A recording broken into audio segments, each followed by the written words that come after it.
completed.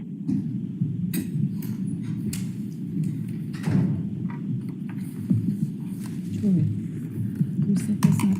Thank you. I'll get everything I need to see that flash drive.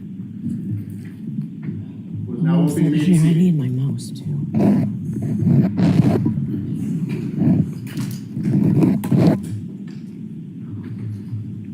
All right, so why don't I see counsel over here at sidebar? I've got my computer up.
Good morning, happy Friday.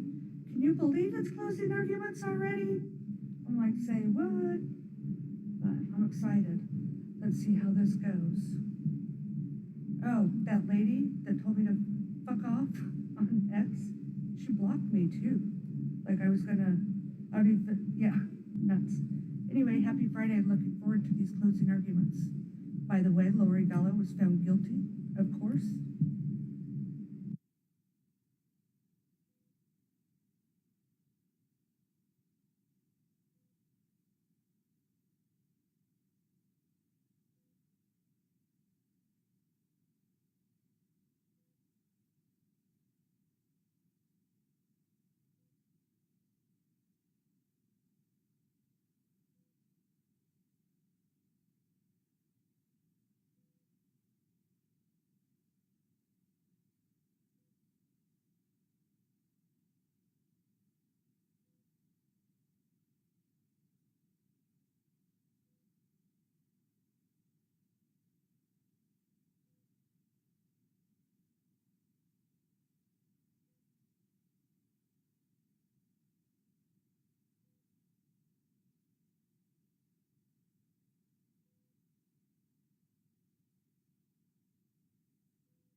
Are they at sidebar?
So do you think these closing arguments are gonna get fiery?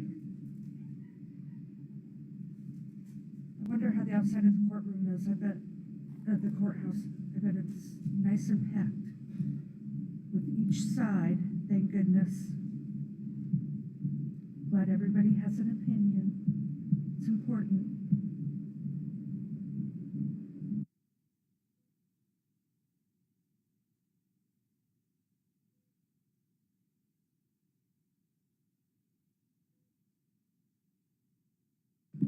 Yeah, Monica, I think they might get a little bit fiery. Woo-woo, we've been waiting for this.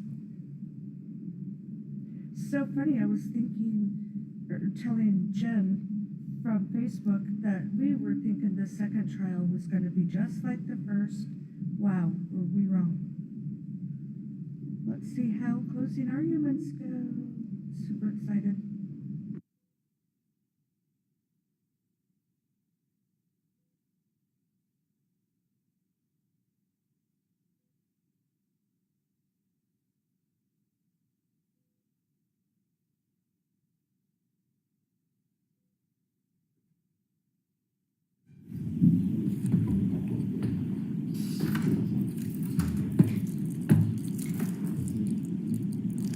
Good with that. All right, so the court, please.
Hey, girls, I was a big fan of the Boy Scouts.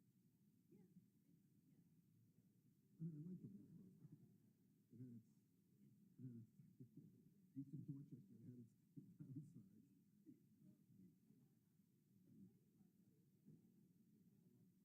Oh, yeah, yeah, yeah.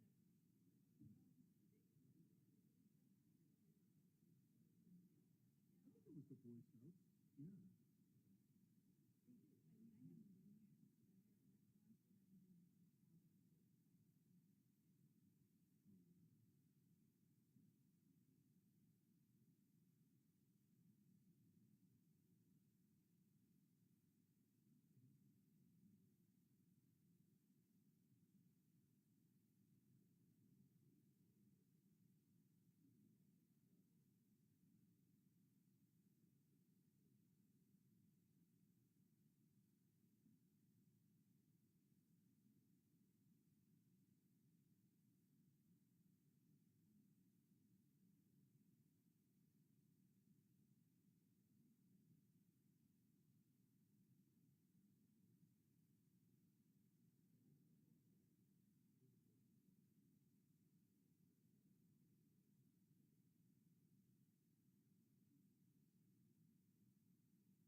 Thank you, Tim.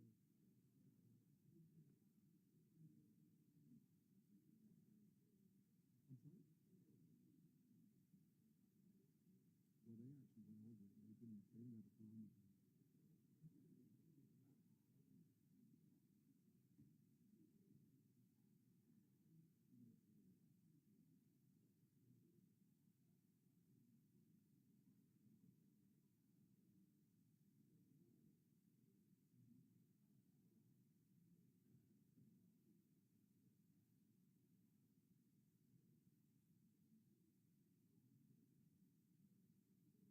By the way, in the really old days, like when I first started working here, Exhibit 64 would have been a big problem.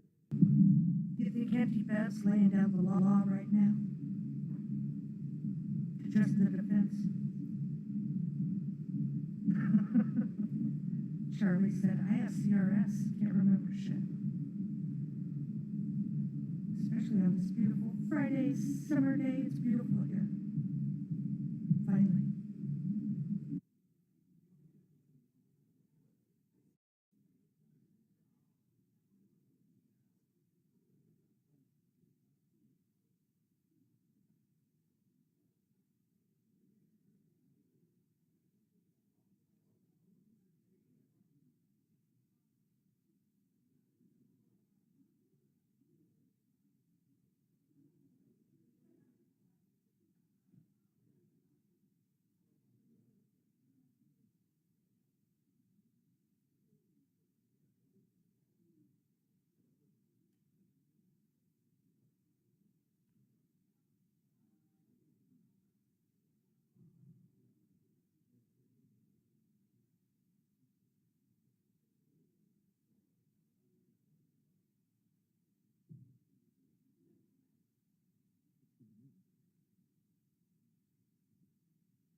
Hear ye, hear ye, hear ye. All persons have any business before the Honorable Beverly Canoni, Justice of the Norfolk Superior Court, and before the country before. Draw near, give your attendance, and you shall be heard. God save the Commonwealth of Massachusetts. This court is now open. You may be seated.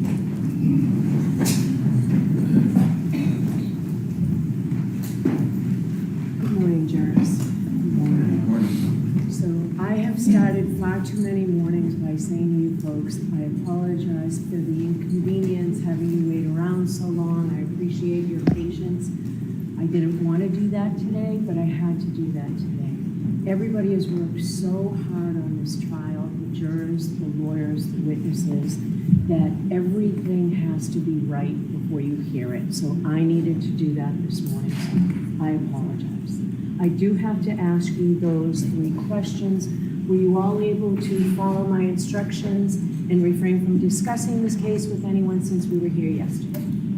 Everyone said yes or nodded affirmatively.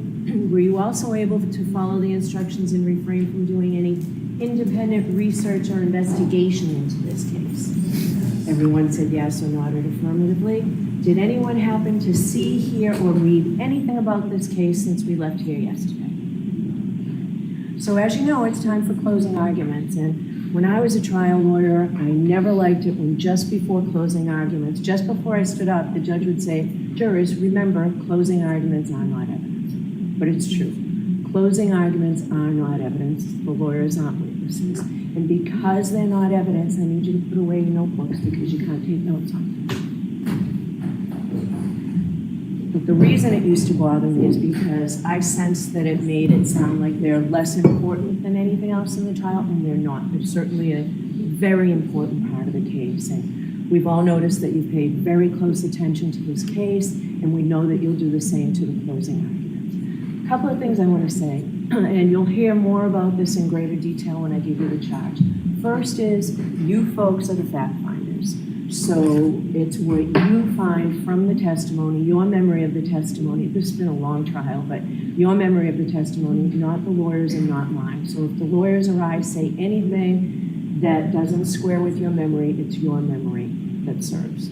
Secondly, there are very important constitutional rights that I hope that you understand, or constitutional concepts that you need to understand. First, again, the burden of proof in this case is proof beyond a reason. Proof is on the Commonwealth to prove beyond a reasonable doubt and to a moral certainty.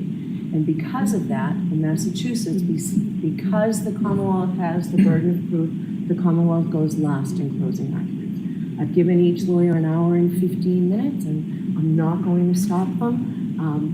So we'll start with the defendant's closing arguments. Mr. Jackson.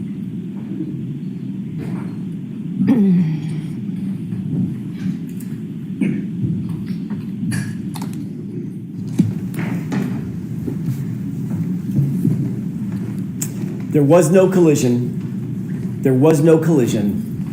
There was no collision. I want to take a minute to start off with thanking you. I want to thank you for your attention. I want to thank you for your patience. I want to thank you for your diligence. This is not an easy undertaking. Most of all, I want to thank you for your courage, because courage is what this moment demands. Not just to listen, but to stare directly at injustice and say, not here, not now, not on our watch. That's what you're being asked to do. Stare down injustice. I want to start with a simple truth. You folks, not us, nobody else in the courtroom, you folks are the last line of defense. The last line of defense between an innocent woman and a system that has tried to break her, that falsely accused her, that tried mightily to bury the truth. This case was corrupted from the start. It was corrupted by biases and conflicts and personal loyalties that you heard about. And most fatally, it was corrupted by a lead investigator whose misconduct infected every single part of this case from the top to the bottom. In our opening comments to you a few weeks ago, we told you what to watch for. We warned you what to watch for. We begged you what to watch for. Watch for the physical evidence. Pay attention to the medical facts. Pay attention to the science and the physics. but also pay attention to the integrity, the very essence, the integrity of the investigation. But you also saw something during the course of the trial that none of us might have expected, something that should sadden us, something that maybe would anger us. On full display, you saw the lengths to which some police officers will go to protect their own at the expense of the rest of us, at the expense of Karen Reed, an innocent woman. Before we examine the evidence in the case, which we will do, we need to understand the very foundation of the entire system of justice in which we operate. It's the bedrock on which this entire system is built. Reasonable doubt. This isn't just a technicality and it's not a slogan. It's a constitutional shield that protects the innocent and prevents the government from punishing without proof. The Commonwealth has the high burden to prove every single element of every single charge beyond a reasonable doubt and to a moral certainty. As I said, those powerful words are not just some legal jargon. They're your mandate, they're your obligation, they're your community's protection against injustice. In our system of justice, Karen Reed sits here today, presumed innocent, cloaked in the presumption of innocence. That presumption is not fragile. It doesn't just disappear because there's a charge or a badge or a theory. That presumption stands firm unless and until the Commonwealth clears that high bar, the highest bar the law provides, proof beyond a reasonable doubt and to a moral certainty. That means at the end of this case, at the end of the trial, you think about one or more of the charges, you think, you know what, maybe that's true. It might be true. Then you vote not guilty.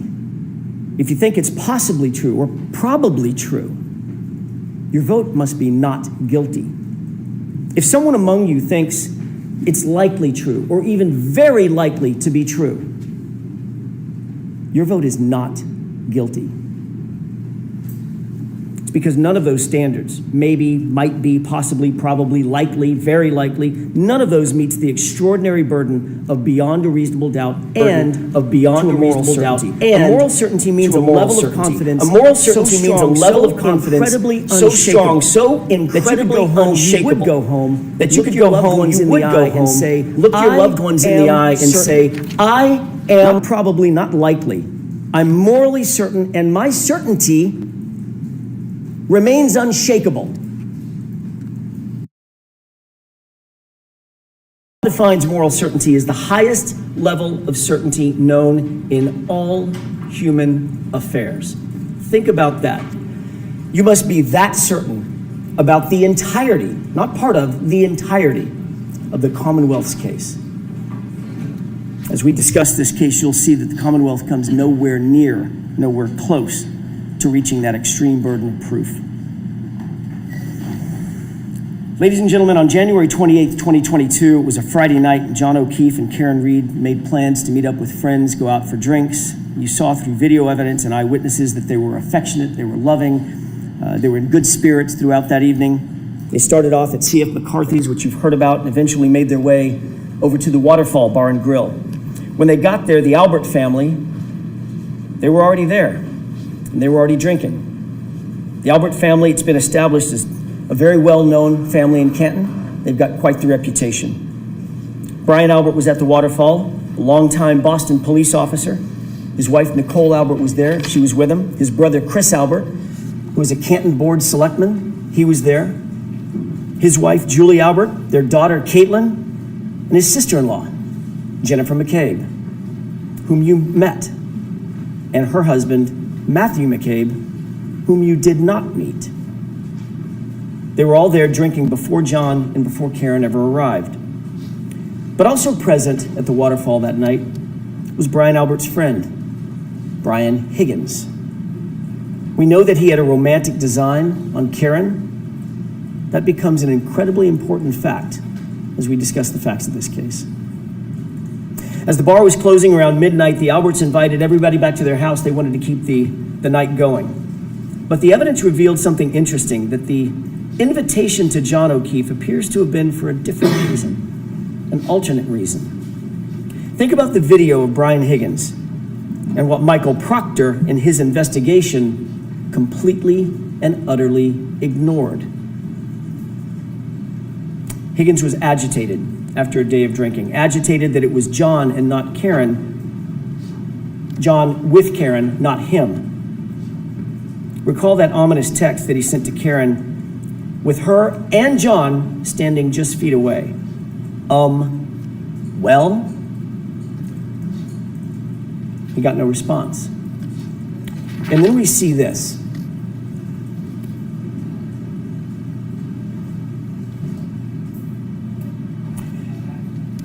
That's what Brian Higgins was confronted with following his well text. What of all things starts going through Brian Higgins' mind? Where does his mind go? What is he thinking about after seeing this, after witnessing this? He shows you. And if Michael Proctor had been the least bit interested, this video would have shown him too. Take a look.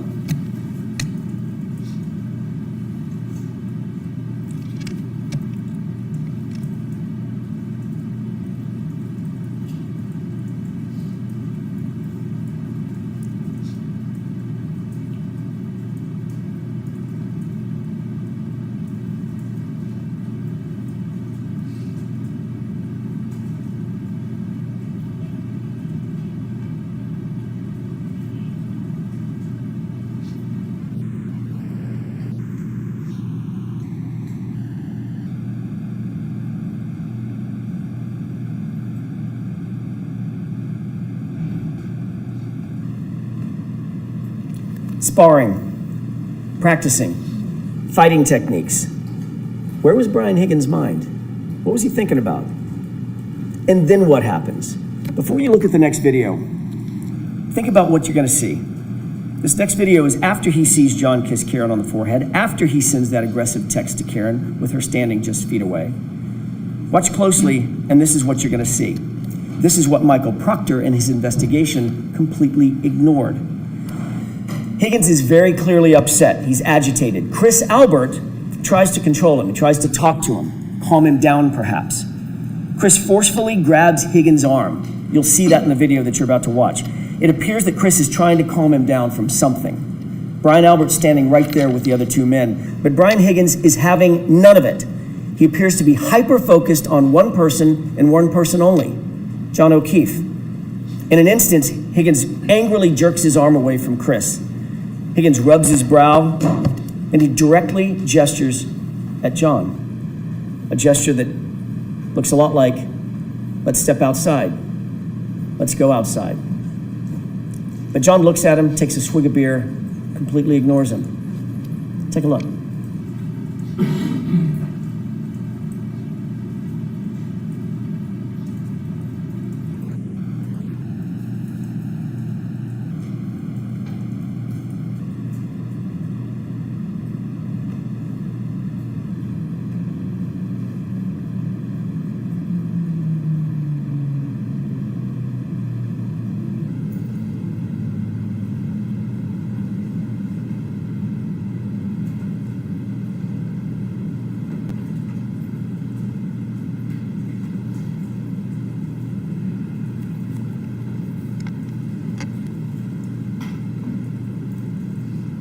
Michael Proctor, the lead investigator in this case, had all this footage, but he did nothing. He had access to the exact same thing that you saw. Why did he do nothing?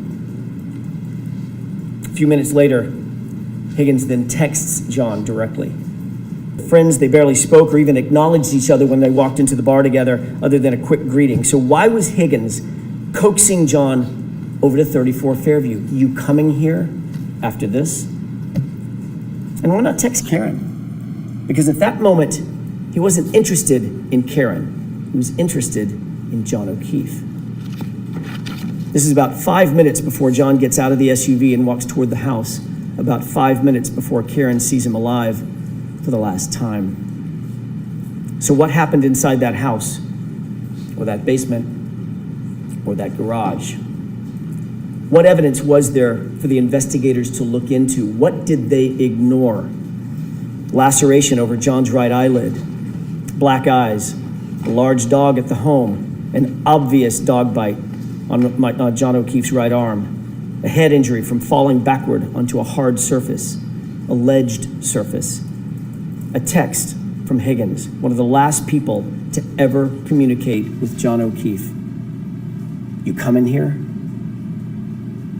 Those words now echo in the wake of John's death. But Michael Proctor, he didn't listen. When John didn't come back outside, Karen, very oblivious to what had happened, thinking she was just left alone in the car out in the cold in the middle of the night, she got frustrated and she drove home. She arrived back at home and her Wi-Fi connected to her car or phone connected to John's Wi-Fi at 12:36 a.m. It's an important time, 12:36 a.m. She left John voicemail after voicemail after voicemail. He was unresponsive. He didn't pick up a single call. He didn't respond to a single text. The longer he didn't respond, the more upset she got. Her voicemails reflect that frustration after the fact. That's the frustration that you hear in her angry voicemails. She uses harsh words and foul language. She's obviously upset. She's obviously irritated because he didn't come back out of the house and he wasn't responding. But Karen did not know what you know. She didn't know what the investigators should have known. She didn't know what was happening with Higgins and Albert and with her boyfriend, John O'Keefe. When he didn't come home at about 5 a.m., Karen went looking for him in a panic. As you know, her worst fears were realized when she found John beaten, battered, bloody, and left in the snow in Brian Albert's front lawn. At 6 a.m. when Karen found John, you heard about the scene. It was described in detail. It was chaos. To use Mr. Brennan's word in his opening statement, it was bedlam. The screams for help by Karen, the yelling and the hollering, ambulances, emergency lights, fire engines, ladder trucks, paramedics, patrol vehicles, patrol officers, all of them swarming all over the lawn just under Brian Albert's bedroom window. And of course, as you learned during the course of this trial, Brian Albert, a sworn peace officer, a first responder trained in being a first responder, never came out of the house. Never went outside to help a fallen fellow officer who was laying on his own property. Never came out. And you learned through the undisputed evidence that the lead investigator, Michael Proctor, for his part, never went into the house. The Commonwealth has struggled to try to prove that John O'Keefe ended up in Brian Albert's front lawn because he was struck by a vehicle. They have failed. They cannot and they will not ever be able to prove that John was struck by a vehicle beyond a reasonable doubt and to a moral certainty, because the science does not lie, the medical evidence does not lie, the physics do not lie. Their investigation was flawed from the start because their investigator was corrupted from the start by bias, personal loyalties. Folks, they cannot prove a collision. John O'Keefe was not hit by a car. There was no collision. So let's start there. I want to take a minute to discuss the actual science, the actual physics, and the actual medical evidence that was presented in this case. The science, it's an old saying, is known as the silent witness. It doesn't lie, it doesn't forget, and notably, it doesn't take sides. If there was no collision, what are we doing here? In order for there to be a collision, there has to have been an impact site. The vehicle had to have struck John, period. I want to remind you of some of the most important testimony in the entire case, and it comes from the Commonwealth's own medical expert, Dr. Irini Scortibello, the Commonwealth's medical examiner, someone governed by law to make these decisions. We know that a person struck by a vehicle suffers massive trauma, broken bones, fractures, soft tissue damage, torn ligaments, contusions, soft tissue injury, severe tissue injury, crushing blows. None of that was present with John. None of it. Not anywhere on his body, including his right arm. Not one bruise. Nothing. The fact is, the injuries are not from a vehicle impact. Not his head injury, not those scratch and bite wounds. Not a single medical expert, think about this, not a single medical expert called by the defense or called by the Commonwealth has testified that John was hit by a car. Not one. Think about the irony. Not one. That's not just significant. It's literally the most important point in the entire trial. Listen again to Dr. Scorti-Bello's words. Question.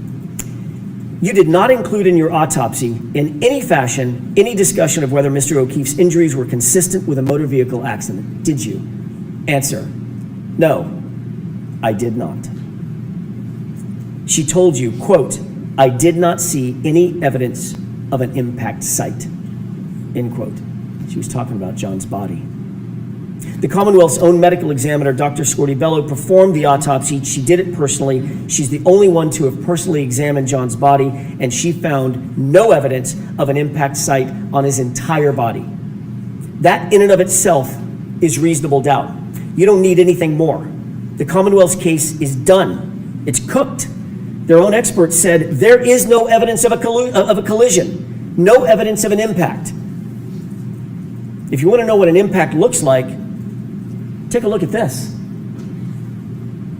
This is what a body looks like after being struck by a car at 25 miles an hour. And this is what a car looks like after hitting a person at 25 miles an hour. These are exhibits from Dr. Welcher, the Commonwealth's expert. John didn't even have a bruise. Make no mistake, Dr. Scorti-Bello was presented with the Commonwealth's theory of the case, the same case that you've been presented with, and she refused to conclude that John's death was a homicide. She flatly refused to conclude that there was a collision. And you know who agrees with that? That silent witness, the science, the physics, the data. Dr. Wolf and Dr. Rentschler, you just met them recently.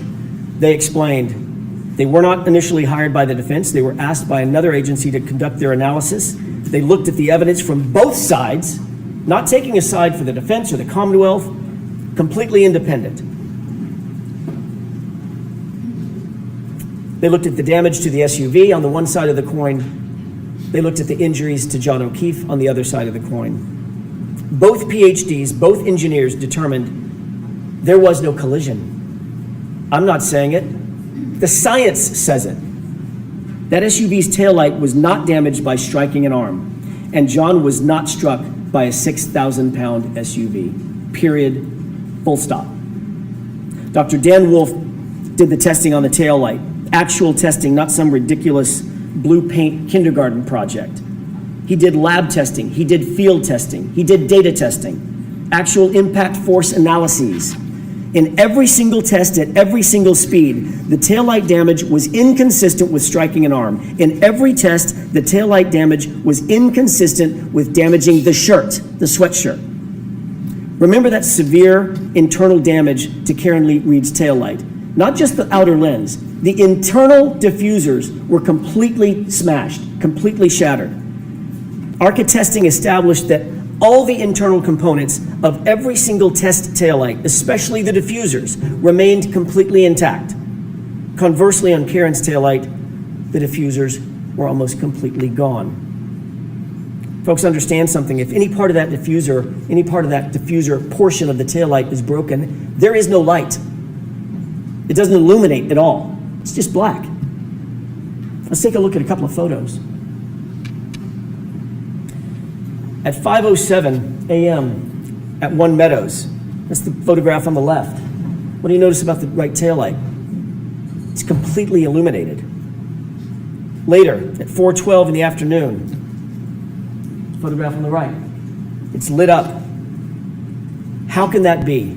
How can that be if the Commonwealth claims that those diffusers, the portion that lights up the light, were already scattered all over 34 Fairview? That's their theory. But don't believe your lying eyes. The taillight's completely lit up. That would be impossible. Dr. Andrew Rentschler, PhD, a biomechanist, explained that at those speeds, the other side of that coin, John's arm would be basically destroyed. contusions, swelling, torn ligaments, hyperextensions, dislocation of joints and bones, fractured, broken, and shattered. But as you know, John's arm was pristine, save those dog and claw bites.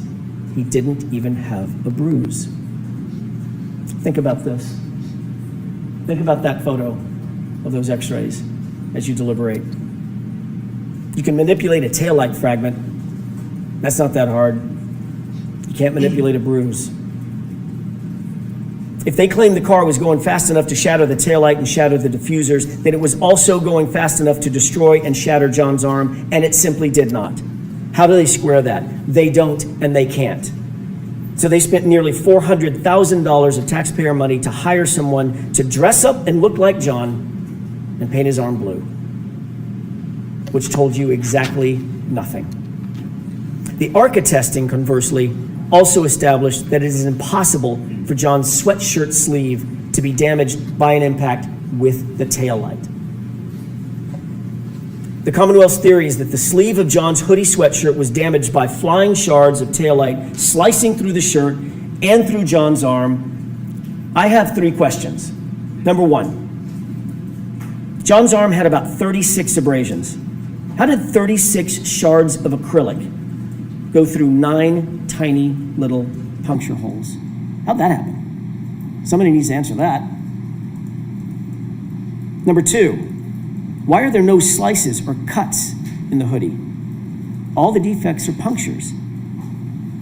Punctures that you might get from, say, I don't know, canine teeth. And number 3, if the shards cut bloody gouges into John's arm, that's their theory, why is there no blood, no skin, no tissue on a single shard of taillight that they claim came in contact with John's arm? The Commonwealth cannot answer a single one of those questions because John's arm was not impacted by the taillight. It doesn't make sense simply because it didn't happen. Compare and contrast the ARCA experts and their actual testing to Judd Welcher.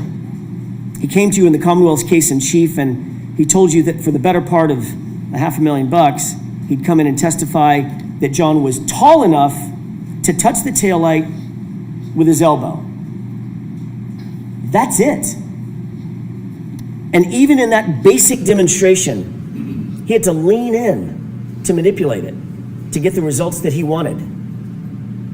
Dr. Welcher then claimed that the reason he didn't do the reconstruction, the actual testing, think about what he said. There isn't enough evidence to determine what happened. I beg your pardon? That's out of his mouth, not mine. The Commonwealth also used the same company, Aperture, to try to establish a time of a collision that never occurred. The Commonwealth called Shannon Burgess, the supposed expert from Aperture. There is a cardinal sin for experts, folks, a cardinal sin. It's called confirmation bias. It's when you decide to change your opinion to fit a theory. The most important takeaway from Shannon Burgess' testimony was how brazen, how shameless he was in trying to change the data to try to suit the Commonwealth. Remember Mr. Brennan's opening statement. He made some promises to you. He said, this case is about the data. He stressed it over and over again. They've had 3.5 years to get this right. The Commonwealth has had this case for 3.5 years to get it right. So his top expert, Dr. Welcher, prepares a report. And that report says that John O'Keefe was struck by Karen Reed's SUV at 12:31:38. Note that time, 12:31:38. He was struck, he was immediately incapacitated, he was immediately unconscious. So says Judd Welcher and the Commonwealth's theory. But there was a huge, huge problem with that. And somewhere in the middle of trial, somebody must have realized it. They must have realized that the very data they produced unequivocally establishes that they are wrong about a collision. It could not have happened. Why? Because John was interacting with his phone after 12:31:38. Remember, the collision immediately incapacitating. How could he be interacting with his phone afterward? He was on his phone, opening his phone, checking his phone, reading texts on his phone, and locking his phone, all of it, after 12:31:38, which is the time Welcher clocked for the moment of the impact. And he was taking steps and walking with that phone after 12:31:38 also. That's what their own data showed, and it devastated their case, and it devastated that false theory. There must have been panic, I'm guessing, in the room. What do we do now? The data shows John wasn't struck by the car. What do we do? Enter Shannon Burgess. Question, can you believe him? Can you believe Mr. Burgess? He came up with a brand new story right in the middle of trial. You might ask yourself, would an expert actually say something he knows not to be true? Would an expert actually say something he knows is not supported by fact? Would an expert shade the truth? You don't have to look any further than Shannon Burgess's CV to answer that question. That was a shame. Even with the pull and push and stretch and manipulation of the time data that Mr. Burgess came in here and told you about, it still shows that John O'Keefe was very much alive and walking around after they claim he was hit and incapacitated. Think about that. Matt DeSogra looked at Burgess's report and told you that in 30 out of 30 scenarios of the possible time skews that Shannon Burgess identified, he came in the middle of trial and identified all these other time skews that he called it. In every single scenario, John was alive and walking after they said he was hit. And that's a problem for them because there was no collision. Just look at Mr. Whiffen's data, Ian Whiffen. John O'Keefe took 31 steps at a steady rate, about 83 feet, and then think about this, in a westerly direction. That would be right toward the house. Remember, it's 78 feet to that garage door. That's not a coincidence. The Commonwealth's witnesses, or the Commonwealth's witness, Mr. Ian Whiffen himself conceded that he has reasonable doubts about the accuracy of John's location data. You remember that question and answer on cross-examination by Mr. Alessi. Do you have doubts? I do. Are those doubts reasonable? They are. And remember, it's still the Commonwealth's burden. If their own cell phone expert has a reasonable doubt about John's location, so should you. John O'Keefe was inside, and the phone battery temperature further proves it. This is not speculation, this is science, and it's irrefutable.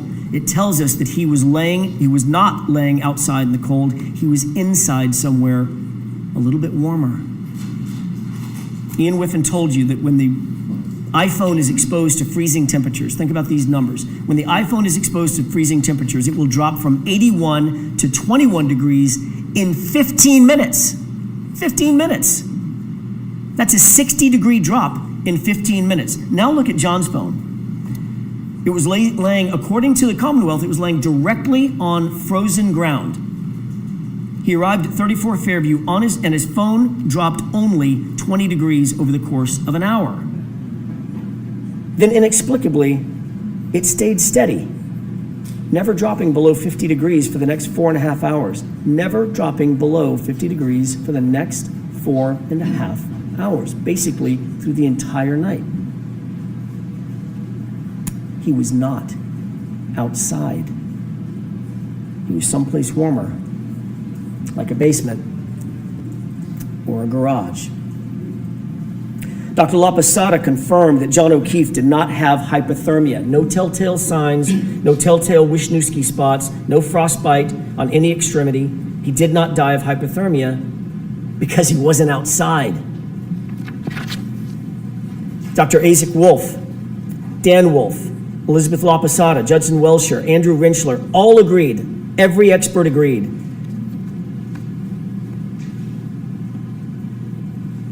This is how John O'Keefe died. A rearward fall from a standing position.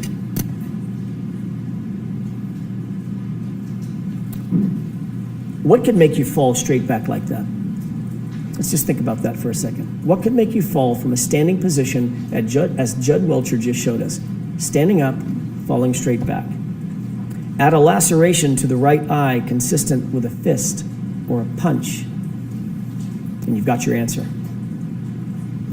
He certainly didn't sustain that wound on the back of his head by falling backwards onto a lawn. Dr. La Posada told you that the patterned injury on the back of John's head could only be produced by hitting a hard, ridged, or ledged surface, like a concrete stair or step. What's just through that garage door? Michael Proctor never stepped down in that garage to find out. What a shame. And look at the arm. Just look at John's arm. You don't need the top experts in the country, but you had them. You don't need the top medical minds on the planet on this issue, but you had them. These are dog bites and scratches. These are animal wounds. Not one witness has been called in their trial. Not one. 8 weeks and counting. Not one witness who actually disputes that John O'Keefe's arm injuries are from a dog. The Commonwealth could not find a single medical expert, a single medical witness who would come in here and tell you those are inconsistent with a dog bite or a scratch. And it's equally clear that there was no collision. Dr. La Posada told you in probably the clearest voice in the entire trial. You remember her testimony. He didn't get hit by a car, in her words. He just didn't get hit by a car.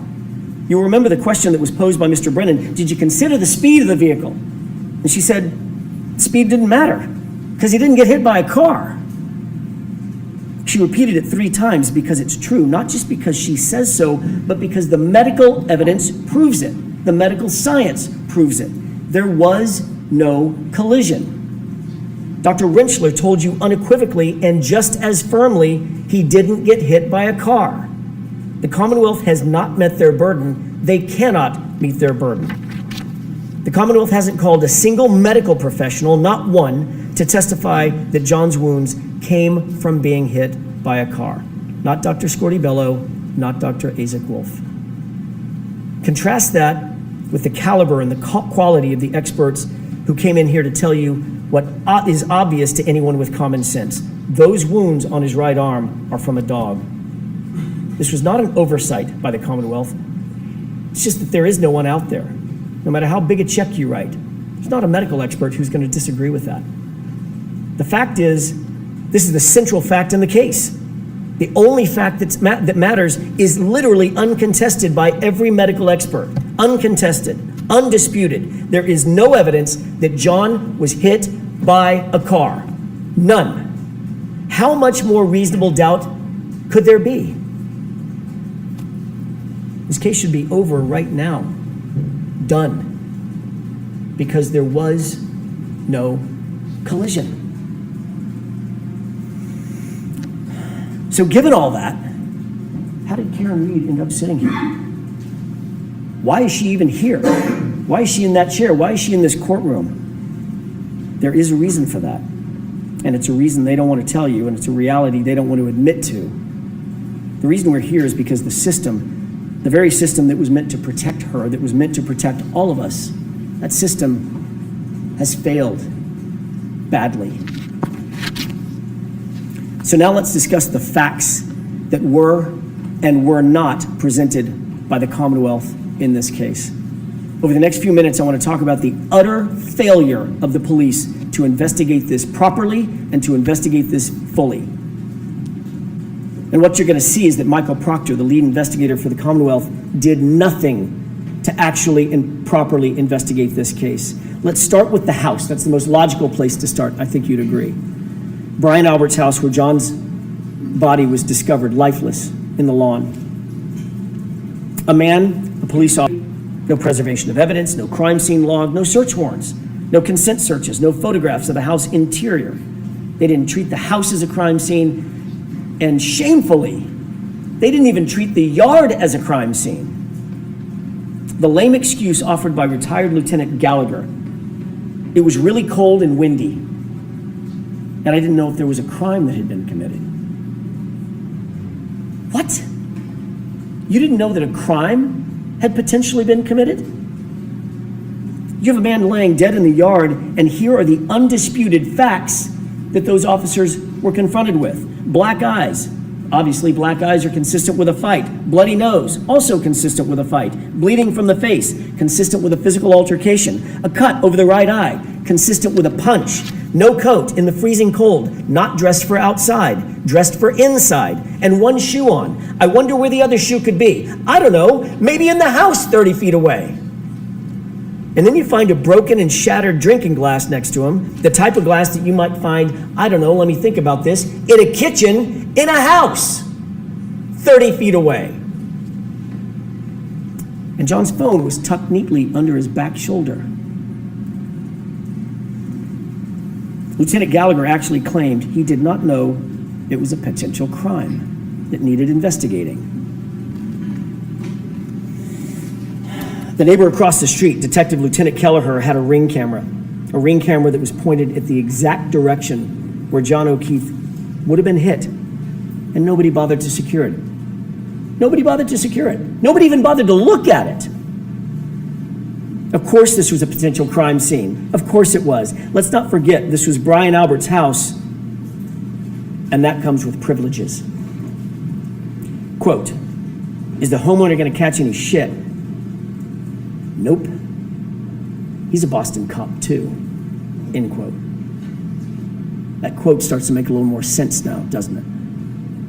Michael Proctor wrote those words just hours after John's body was found.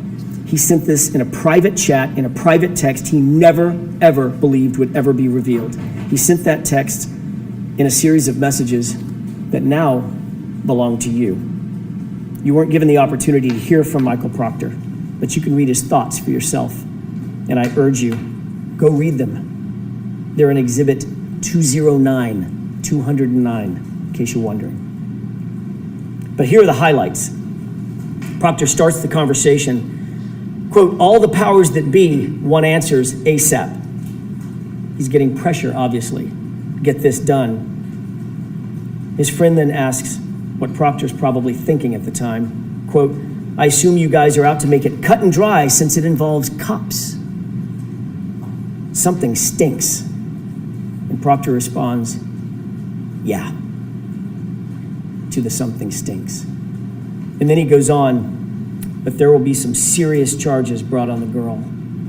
Think about that. Hours into this investigation, there will be some serious charges brought on the girl.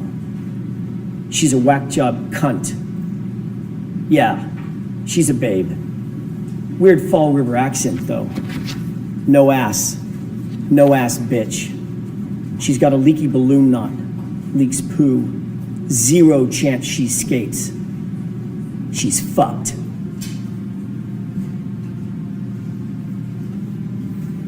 And up to this point, Michael Proctor had done zero investigation. Nothing.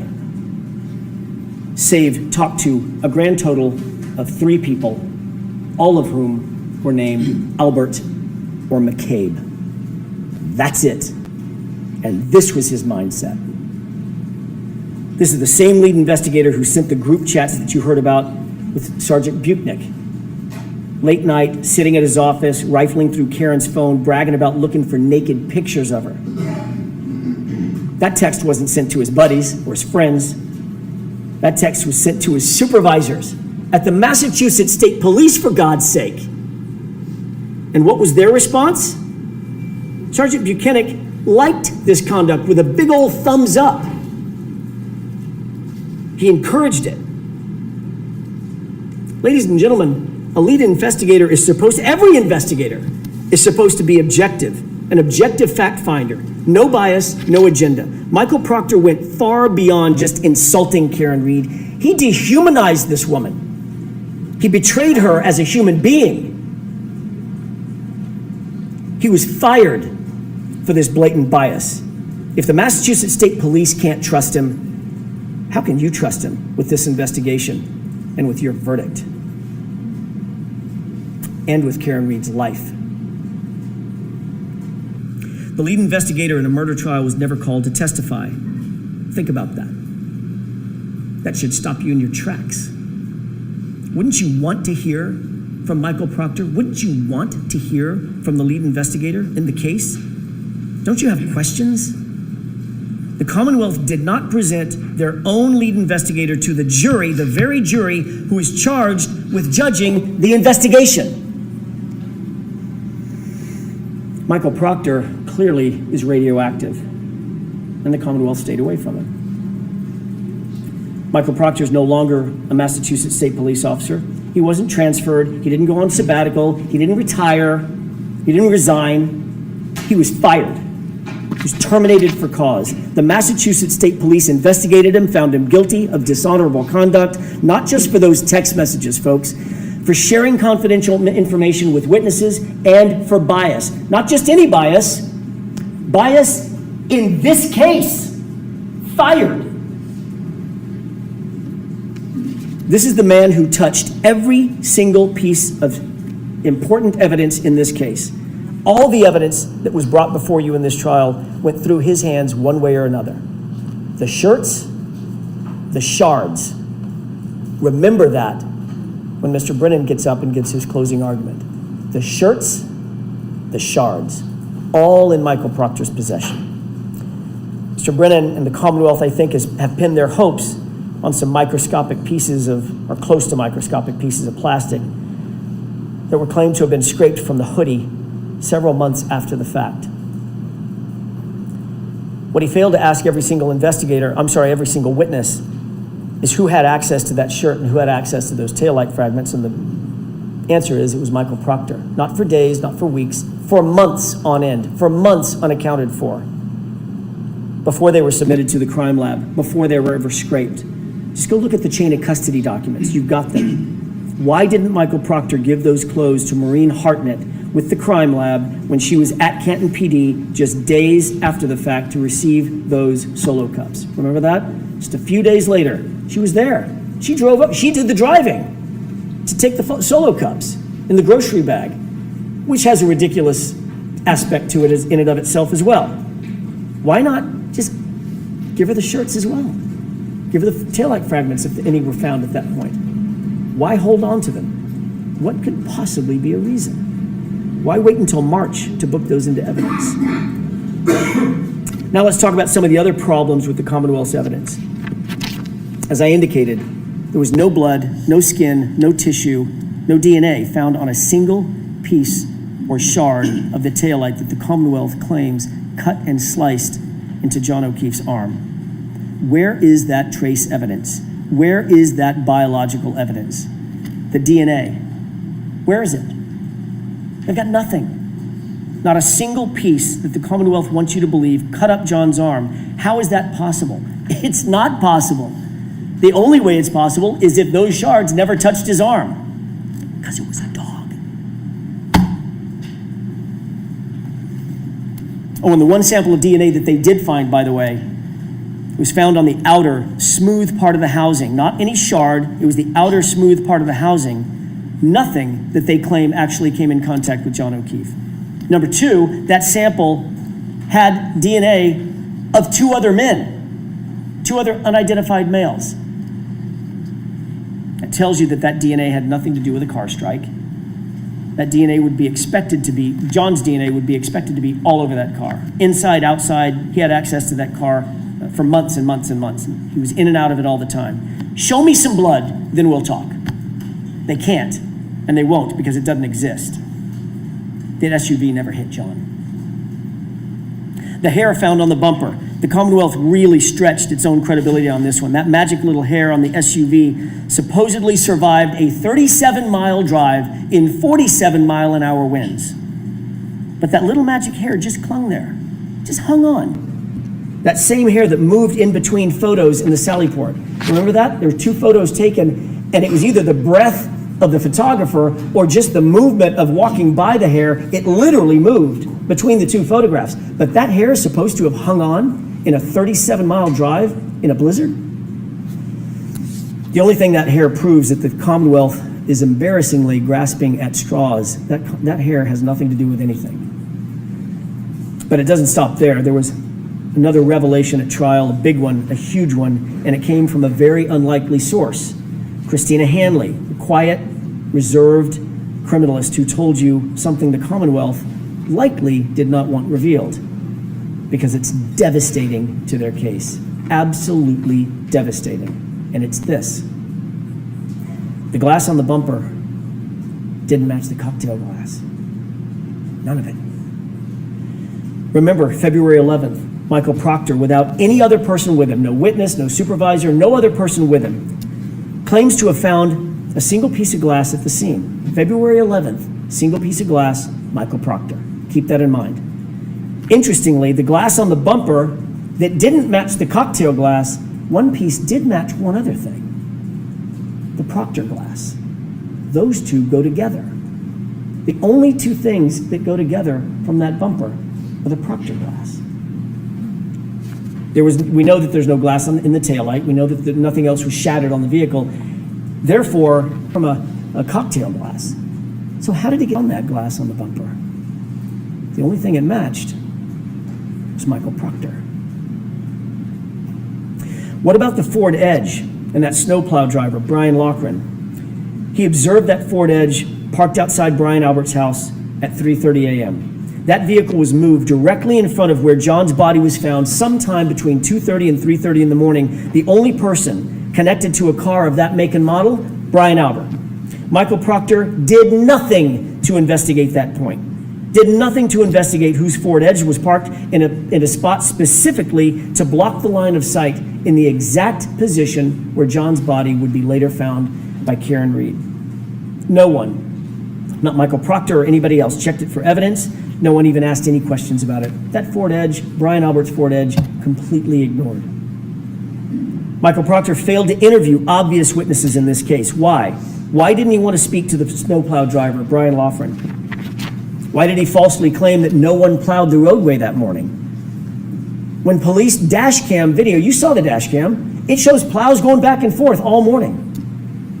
Why did he wait so long, years even, to interview Heather Maxson and Ryan Nagel, individuals who were literally outside 34 Fairview at the exact same time John and Karen arrived at Brian Albert's house that night?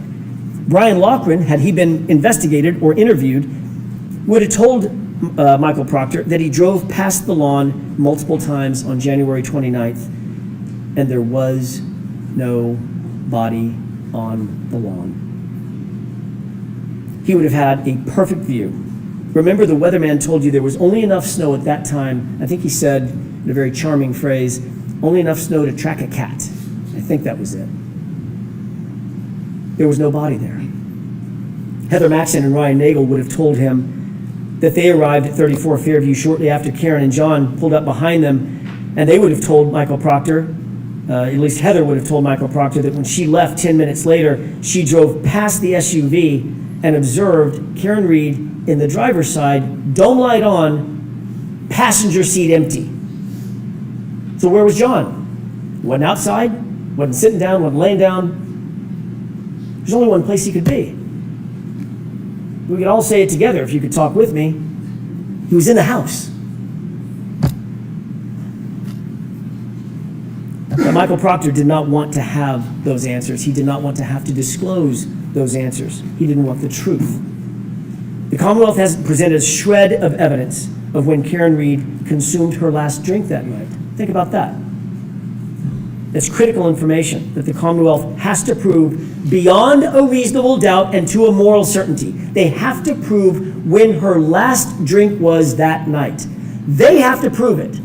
We don't have to prove or disprove anything. Every single witness who was asked and who had an opportunity to observe Karen that night said the same thing. She wasn't drunk, she wasn't stumbling, she wasn't slurring her words. She was, in the words of Ms. Kolakithis, completely normal. Even Jennifer McCabe, grudgingly, had to admit that fact. It's on video. Instead, they used Yuri Buchanan to try to come into court and count sips of alcohol, which he admittedly got wrong. According to Ian Whiffen, the Commonwealth's own expert, the location data, using location data on John's phone, showed Karen driving lawfully. She was driving safely. She was under the speed limit. She was slowing and stopping at stop signs, slowing around corners. And Ryan Nagel corroborated that when he saw her make that left-hand turn onto Fairview. The Commonwealth has an incredibly high burden to prove that Karen was driving under the influence. They have failed to prove that beyond a reasonable doubt and to a moral certainty because it depends on when she had her last drink. What happened after she got home and she was upset with John for not coming back out of the house? That would answer that question. As you well know, no one searched the house for signs of a struggle. Not that night, not the next day. I'm talking about 34 Fairview. Not ever, not once. Not with a warrant, not with consent. They never went into the basement, the stairwells. They didn't look at the walls. They didn't look in the garage. Nothing was ever examined. Nothing was checked for blood. Nothing was checked for DNA. They didn't look for a ledged or ridged surface. Zero. You'll remember how surprised Jennifer McCabe was to recall that there was a garage door even on the house. Except this was her sister's house. She's been going to that house since she was 5. She's seen that house. She's been in and out of that house hundreds of times, maybe thousands of times. She's been going to that house her entire life, and yet she acted surprised when I asked her about it. Remember Jennifer McCabe's answer when I asked her whether there was a door at the garage. I was asking her about the front door, the side door, and the garage door, and her answer was, oh, actually there is a garage door, right there.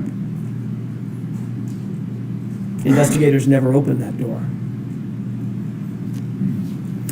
Let's change the scenario. What if it wasn't the house of a Boston cop? What if it wasn't the house of Brian Albert?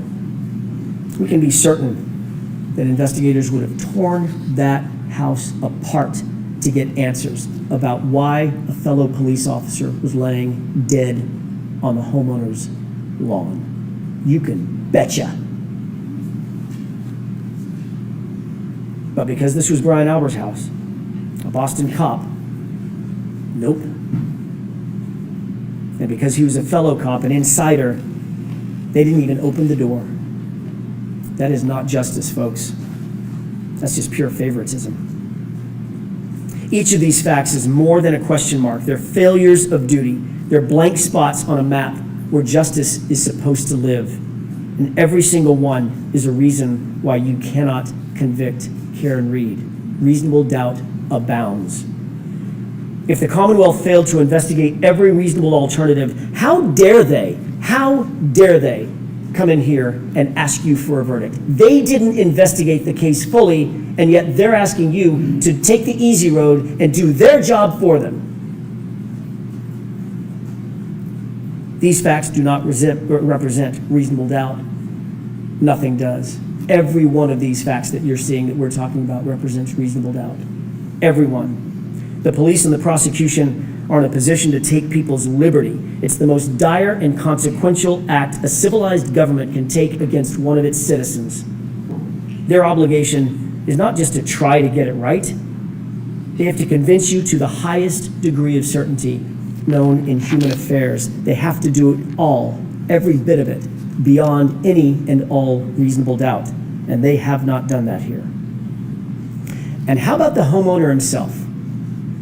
The host, the first responder, the Boston cop, Brian Albert, who was sparring and practice fighting with Brian Higgins just minutes before John O'Keefe appeared at his house, 34 Fairview. Brian Albert, who was watching Chloe that night, the German Shepherd.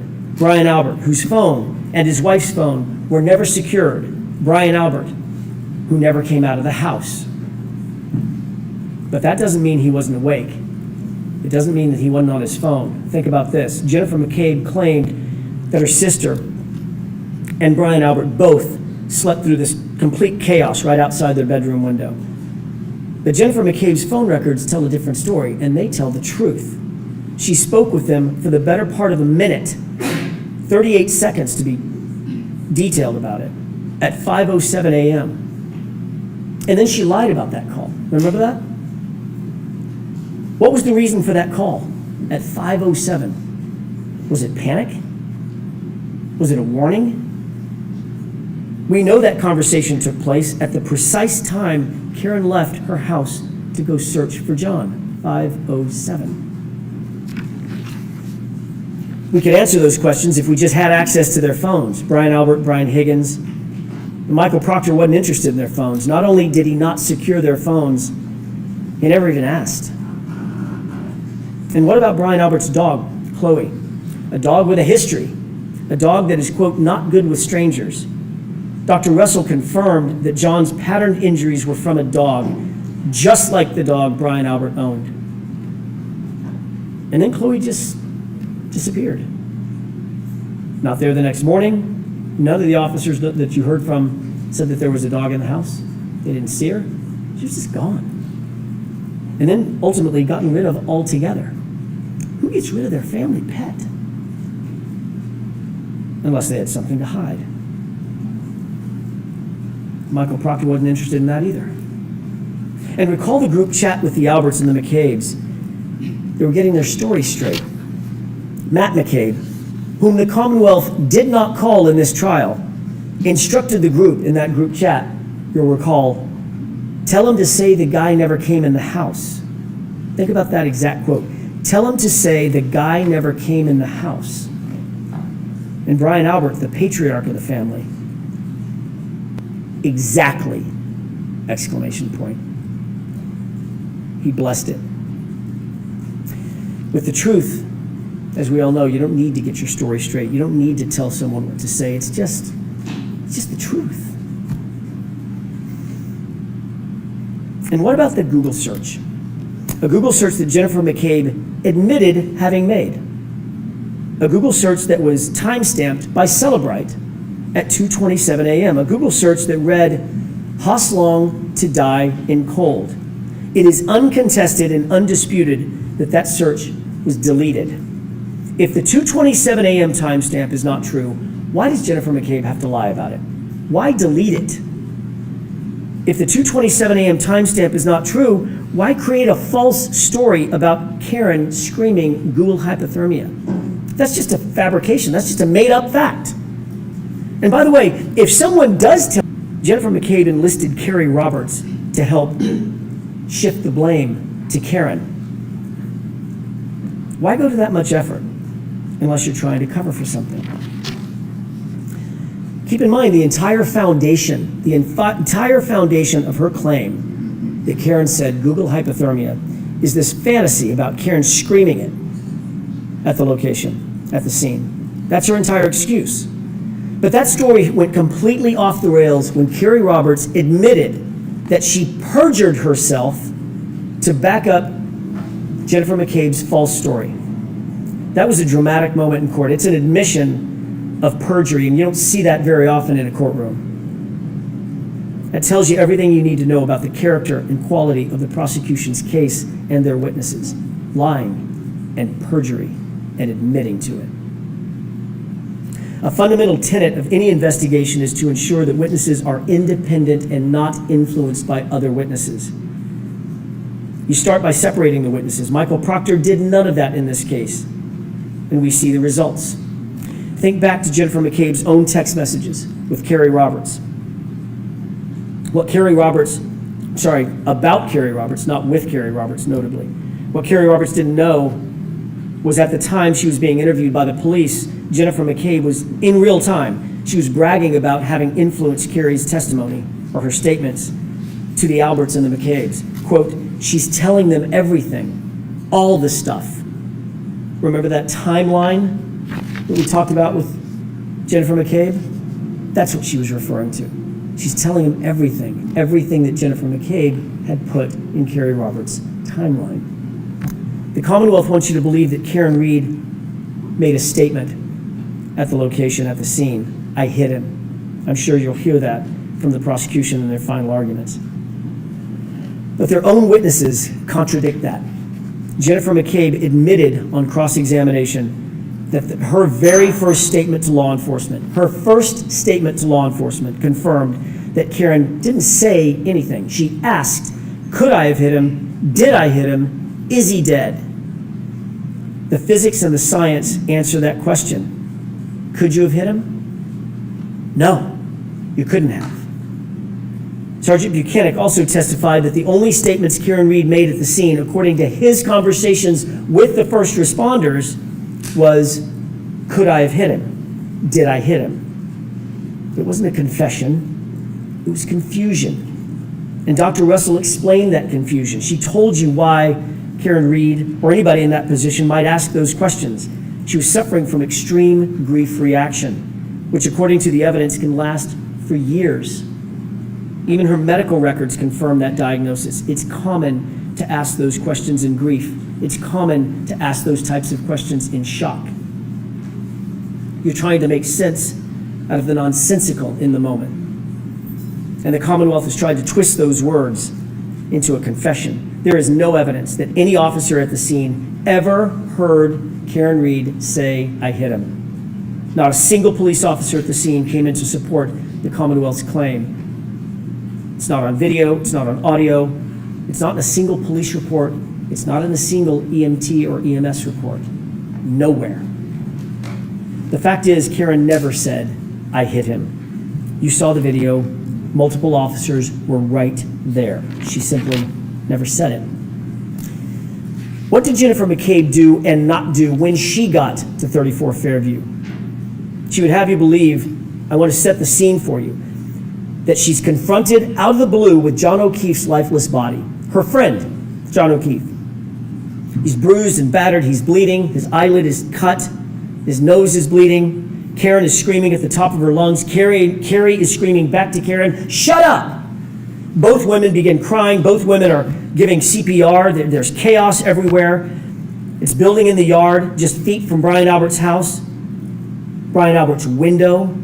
Jennifer calls her sister at 6:07 with all this chaos going on. No answer. Jennifer calls her sister at 6:08 with all this chaos and bedlam going on. Still no answer. No lights come on in the house. In the midst of all this screaming and this chaos, Brian Albert doesn't come outside. Nicole Albert doesn't come outside during this maelstrom. And yet, Jennifer McCabe never goes inside to check on her sister. There's literally no signs of life inside the house. And Jennifer McCabe doesn't take a step inside that house to check on her family. Why is that? Does that make any sense? Everyone would sprint inside the house to make sure that there's no one in there that was hurt or injured or, God forbid, dead. Everyone would do that. But not Jennifer McCabe. The only way that makes sense is if Jennifer McCabe already knew that Brian and Nicole were just fine. That's the only reasonable explanation. And the only way she would know that they were fine is if she knew what happened. But Michael Proctor never explored this incredibly suspicious behavior. Don't you have questions? This would give anyone reasonable doubt. And don't you have questions also about Brian Higgins?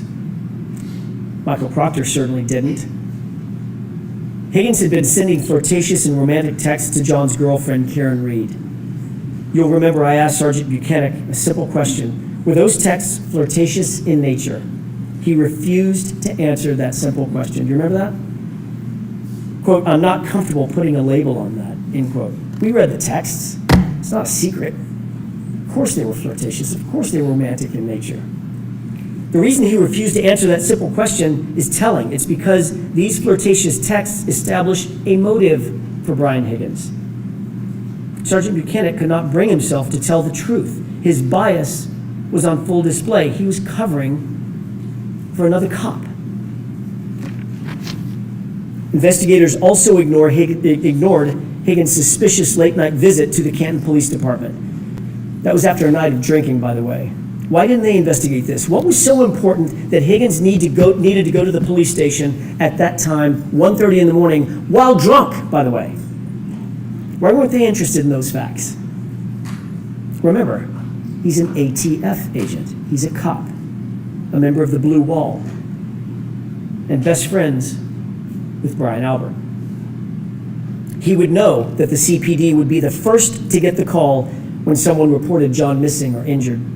He would know what to look for, what to listen for, to determine if a report had been made and when. and what the response was going to be. You saw the skulking through the hallways with his hood up, moving bags between cars, and of course, that late night mysterious phone call on his cell phone, a phone that you don't have and that you'll never see. All of that, and Michael Proctor never gave him a second look. All of that, and the Commonwealth, who's supposed to be after the truth, didn't call him to the stand. If you have any unanswered questions about Brian Higgins, that's reasonable doubt. The police didn't interview Brian Higgins on January 29th, 2022, but he was at the police station, as we've just seen. You heard evidence that Higgins and Chief of Police Kenny Berkowitz, also good friends, were in the Sallyport together with the SUV for a, quote, wildly long time. Kelly Dever, another Boston cop, told you that. She also told law enforcement agents that she found it, quote, weird that Higgins could have access to that very sensitive evidence, the SUV. Folks, there is never a situation in which a witness, a potential suspect even, should be given access to the evidence in a case. But that's exactly what happened here. Higgins was given unfettered access to that SUV and its taillight nearly immediately, according to Kelly Dever's statement to law enforcement. And it was at that exact time, the exact moments that Higgins would be in that Sallyport, that the 42 minutes of the Sallyport video is just missing. It's just gone, vanished. Well, that's convenient. Now put in context the condition of that taillight when it was actually seized in Dighton. It was cracked, but not completely damaged. I ask you to compare and contrast Officer Kelly Dever, her attitude, her demeanor. That's all for you to judge. Her attitude, her demeanor, her truthfulness, her motives from the witness stand. Compare and contrast that to Sergeant Nick Barrows. Who's more believable? Officer Barrows is unattached to any of the players in this grand play directed by Michael Proctor. He's truly independent. And what did he tell you? Was the taillight, he was asked, was the taillight in this condition when Michael Proctor picked up that SUV at 412? His answer? Absolutely not. Absolutely not. It was cracked, but not completely damaged, not smashed out like that. So how did the taillight get cracked? How did it end up in the condition where it was cracked, as Officer Barrows saw it, but not completely damaged? Well, you don't have to guess. There's a video. Just watch.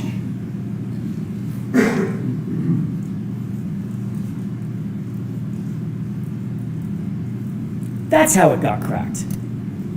And Judson Welcher's own recreation confirms it. Look at the contact. That's from the Commonwealth's expert. And that further is confirmed by the fact that there were no taillight pieces found in any of the initial searches conducted at the scene. 2 searches, 50-foot area searched. Not a single fragment was found until after. What does that say about the character and quality of this case? It's revealing what happened here at trial. One of the most dramatic moments probably of the trial, Kelly Dever. How can you trust this investigation when you saw how far a police officer will go? You had a front row seat to the power of police manipulation and police corruption, a front row seat. Kelly Dever was interviewed by a separate law enforcement agency, not a friendly department, not Boston Police Department, not Michael Proctor's MSP, a different independent agency.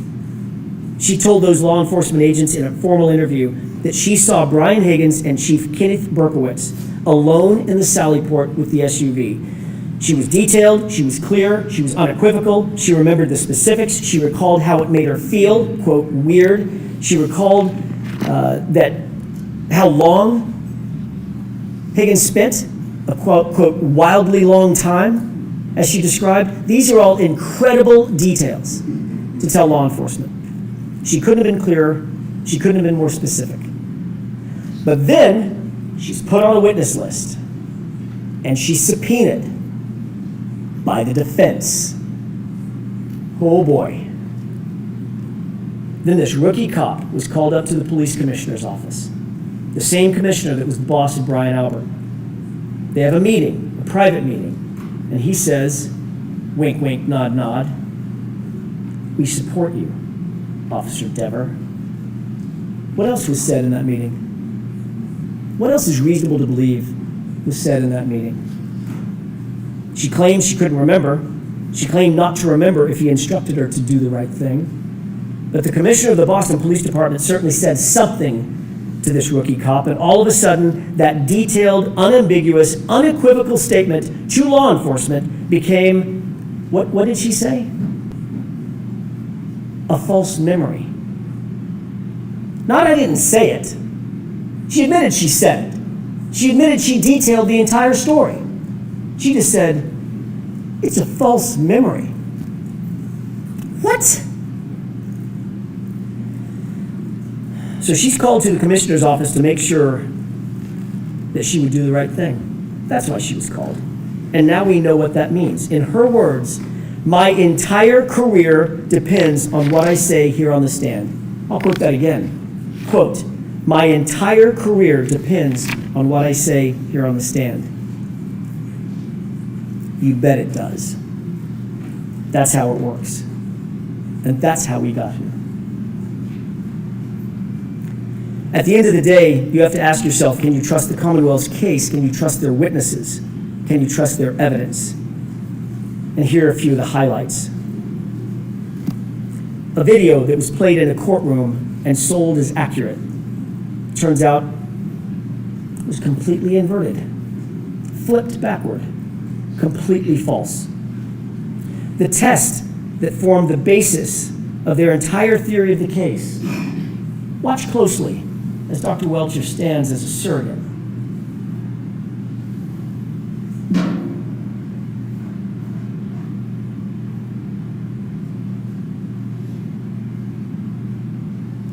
Is that a righteous test? Or is that a manipulation? Dr. Welcher tried to deceive and fool you by leaning into the car, manipulating the results of his own test. When the truth was revealed by Dr. Rentschler, the Commonwealth spent the next hour cross-examining it about how that test was meaningless. It actually didn't mean anything.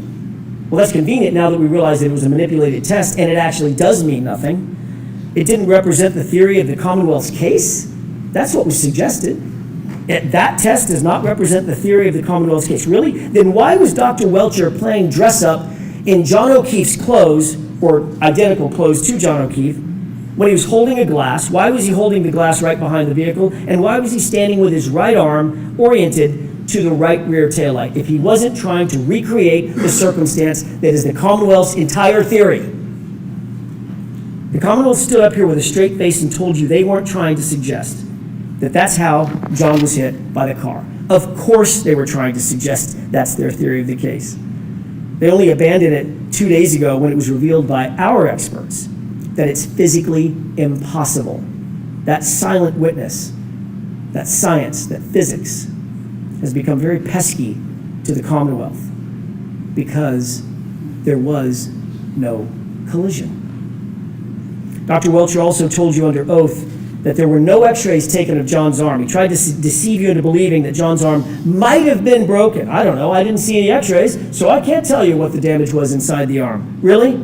The Commonwealth has had those x-rays in their possession for 3 years. And again, it took the defense to bring out the truth. The x-rays do not fit the Commonwealth's theory, so you weren't shown. And Dr. Welcher wasn't going to admit it. And my goodness, then we get to the sweatshirt. That was the moment. Mr. Brennan stood here in front of you and dramatically held up John's sweatshirt. Not just to the witness, but to you. And asked Dr. Wolf about it multiple times. Specifically, while it was in that plexiglass, asked Dr. Wolf about the multiple holes in the back of the sweatshirt. He interrupted Dr. Wolf, and Dr. Wolf started to look at the sweatshirt and say, well, and he said, how about here? Here's a hole, here's a hole, here's a hole, here's a hole. dramatically tapping on that plexiglass. It was clear what the suggestion was, that the holes in the back of John's sweatshirt were from January 29th. That's the impression that was expected to be left with you. That's the impression that he wanted to leave with you. And that's false. The truth is, the Commonwealth created those holes. They aren't holes from road rash. They weren't made on January 29th. Those are cuttings from the Commonwealth's own crime lab, folks. That's what those holes are. And even with 3 prosecutors, all 3 of them, sitting right there in the room at the time, it had to be the defense to correct that record, to bring out the truth. If we hadn't done that, what impression would you folks have been left with? That's more than negligence. That's dangerous. It's dangerous. I'm going to guess that Mr. Brennan's not going to say much about this, about the fraud that was attempted on you. And if he doesn't, that speaks louder than any concocted excuse that the Commonwealth might come up with. It's shameful. It's shameful. We are after the truth in this courtroom.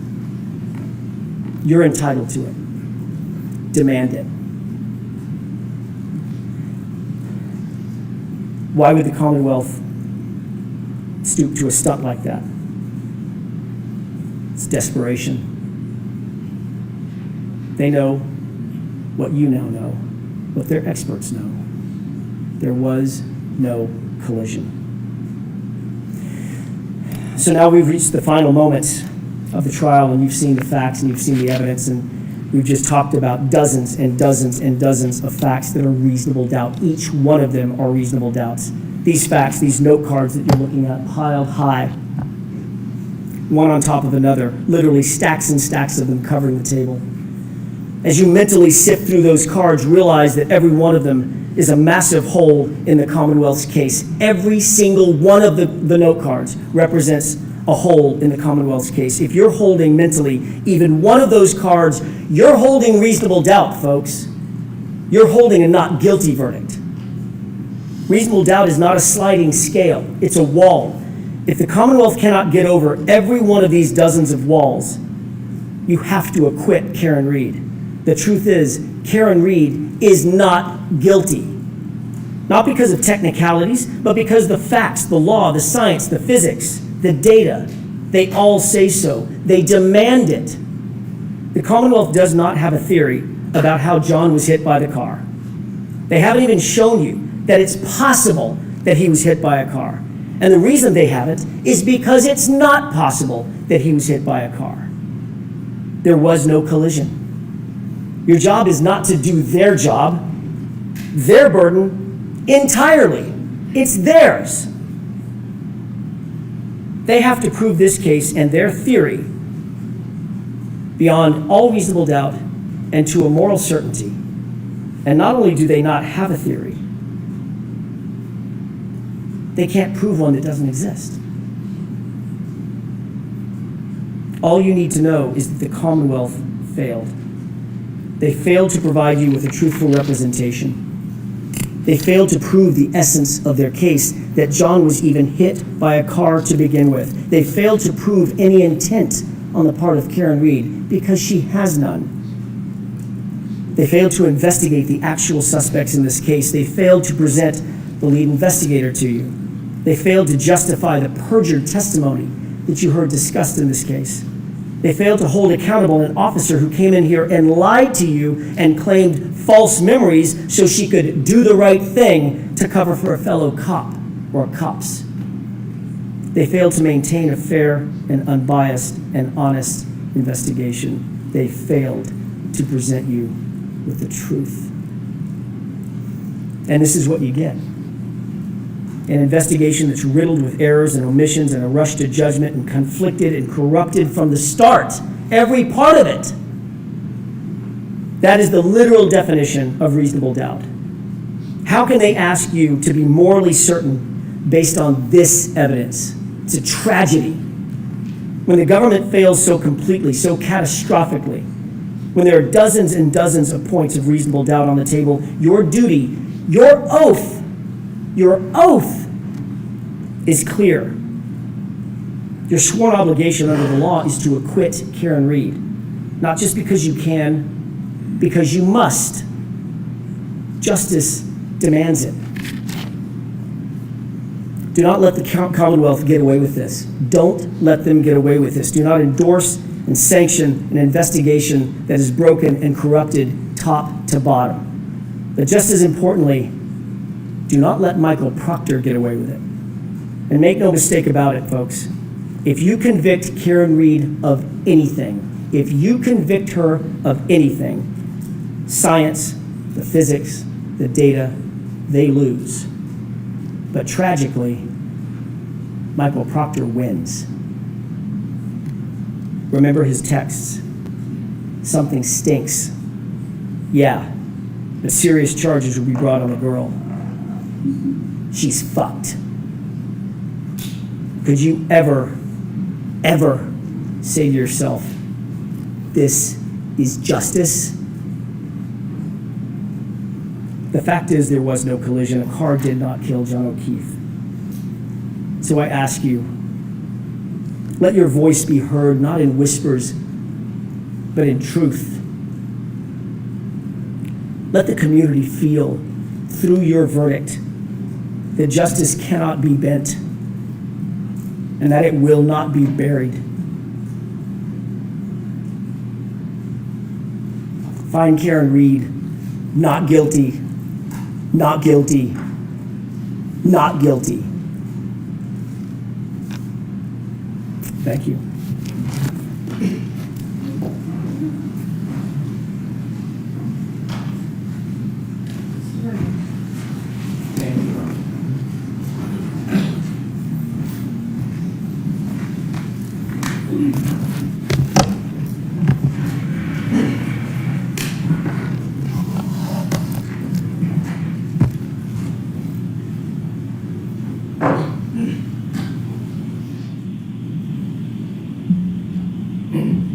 John O'Keefe was 46 years old. 46 years old. He spent his life helping people. He's described as a good man, kind, generous, thoughtful. He was a Boston police officer. He worked to help the community.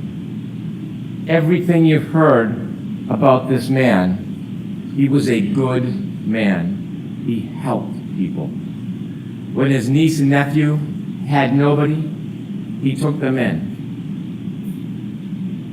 He took them in. John O'Keefe seemed to be the type of person who would help anybody at any time. And on January 29, 2022, John O'Keefe needed some help. He needed help from somebody else. You see, John O'Keefe had just been hit by Karen Reed in front of 34 Fairview Road, and he lay on the ground dying. And he needed help. Someone to reach out a hand, someone to knock on a door, someone to make a phone call to 911. Even anonymously, not take responsibility, just to help. And there was only one person in this entire planet who could help him that morning, to give him a chance. Maybe it was a 33% chance if he met the Isaac Wolf of the world, but to give him a chance. And that one person who could help him that morning was this defendant right here, Karen Reed. And she made a decision. In her Lexus with the shattered taillight, debris field all over the front yard, and John O'Keefe lying helpless like a child on the front yard, she made a choice. She didn't call 911. She didn't run to his aid. She didn't knock on a door. She made a decision about herself. In her Lexus, she drove away.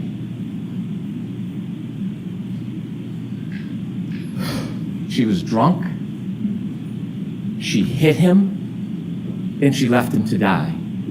She was drunk, she hit him, and she left him to die. Before I go through and detail the evidence, let's talk a little bit about the evidence as a whole. She was drunk. She was drinking that night. She was drinking McCarthy's with John. She was drinking at the waterfall. Her blood was taken. The samples, the retrograde analysis, almost 2 to 3 times the legal limit. She was drunk.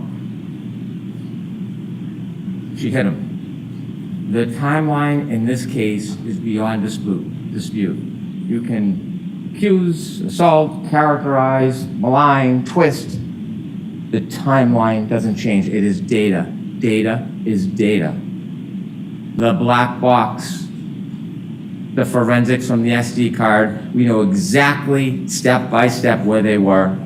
We know in that window, she hits him because he never moves again. His healthcare data. The temperature on the battery of the cell phone. The physical evidence, the debris field, the DNA, the hair. And then she left him to die.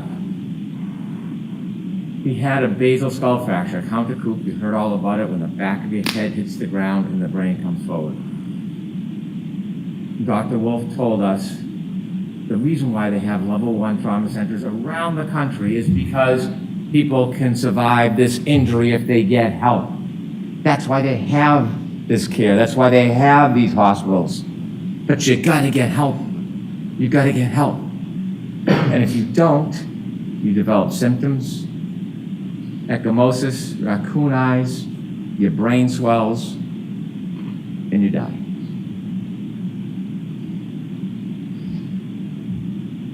She was drunk. And that night was a recipe for disaster. But before we get to the drinking, in some ways, the fate of this night was sealed well before that night because John O'Keefe and Karen Reed were in a toxic relationship. This relationship was crumbling. We hear lovey-dovey, and it was crumbling, and we know it. And we know it because a month before, his niece Kaylee talks about when they went to Aruba. It should have been a wonderful event. It was discord. It was fighting. It was aggravation. And when they got back, the discontent was palpable. Miss Reed reaches out to Brian Higgins, text messaging. John O'Keefe, the relationship is crumbling. And you heard a little bit about what that relationship was like. Kaylee, his niece, told you, when there was an argument, John would do what John does. He would walk away. She described to you one time, to get away from the scene, he walked into his bedroom. But the defendant wouldn't let it go, pounding on his door, having to get the last word, never letting go of the fight. Kind of mirrors what happens on January 29, 2022. And maybe outward appearance, they got along. Maybe sometimes quietly they got along. But behind closed doors, relationships have up and downs. We have a bird's eye view into the relationship on January 28, 2022 because we have the text messages. Not so lovey-dovey. The relationship is almost over. The tensions are simmering beneath the surface. They are not getting along. She believes Mr. Keefe is already halfway out of the relationship and he's not into it anymore. You will read them, you saw them. This relationship was unstable and at its end. And so fast forward that night. That night, after this discord, after the arguing, they go out and what do? They drink. And they drink a lot. So Keefe drinks a lot and Karen Reed drinks a lot. You've seen the McCarthy videos. You can call it 6, 7, 8, whatever you want to call it. You can see the shots into the mixed drinks. More shots into mixed drinks. Count them yourself. Over a half dozen mixed drinks in just a few hours. Sober? And then at the waterfall, a shot, a mixed drink. Now, it was brought up the waterfall that there was some type of discord between Brian Higgins and John O'Keefe. They knew each other, they were friends. Brian Higgins' conduct of speaking to Karen Reed is not honorable, it's not. But they were friendly, there was no adversarial relationship, there was no anger between them. What we heard is they barely greeted each other. Could we have slide one, please? At the waterfall bar, when you see John O'Keefe come in, here's him barely greeting him. That's him, and Mr. Higgins, barely greeting each other. Reality sometimes is different than argument. This is a celebratory mood. Take that down, please. Celebratory mood. A bunch of friends. They're playing around, they're hugging, they're grappling. This is a fighting technique for a murder 2 hours later. Is that the story? They're practicing their moves to murder John O'Keefe.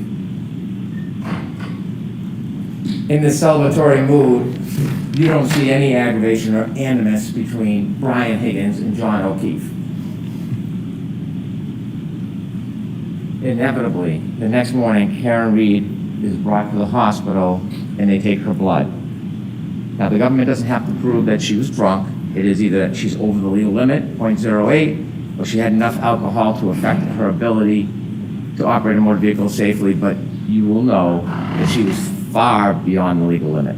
After the retrograde analysis, almost 2 to 3 times the legal limit. Almost 2 to 3 times the legal limit. Now, it's been intimated, not Toronto said, that maybe she went home and started drinking after she got home. No evidence, mind you, no evidence. And that somehow that is why she had a high blood alcohol level. It's not appropriate for me to comment on the credibility of another attorney's argument, so I won't do that. But Karen Reed will do that for her. So if we listen to slide 2, she'll tell you exactly what she thinks about that claim.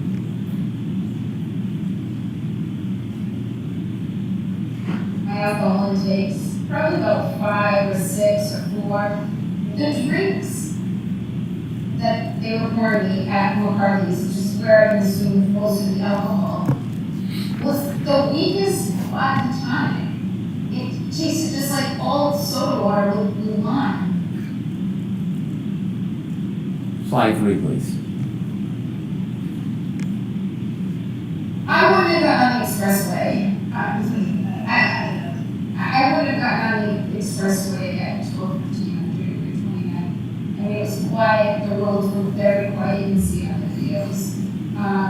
And I was going, when I had to turn this in my driveway, it was for extra souls. I know my alerts aren't as sharp as they should be. But I shouldn't have been driving. Thank you. Do you think she drank when she got home?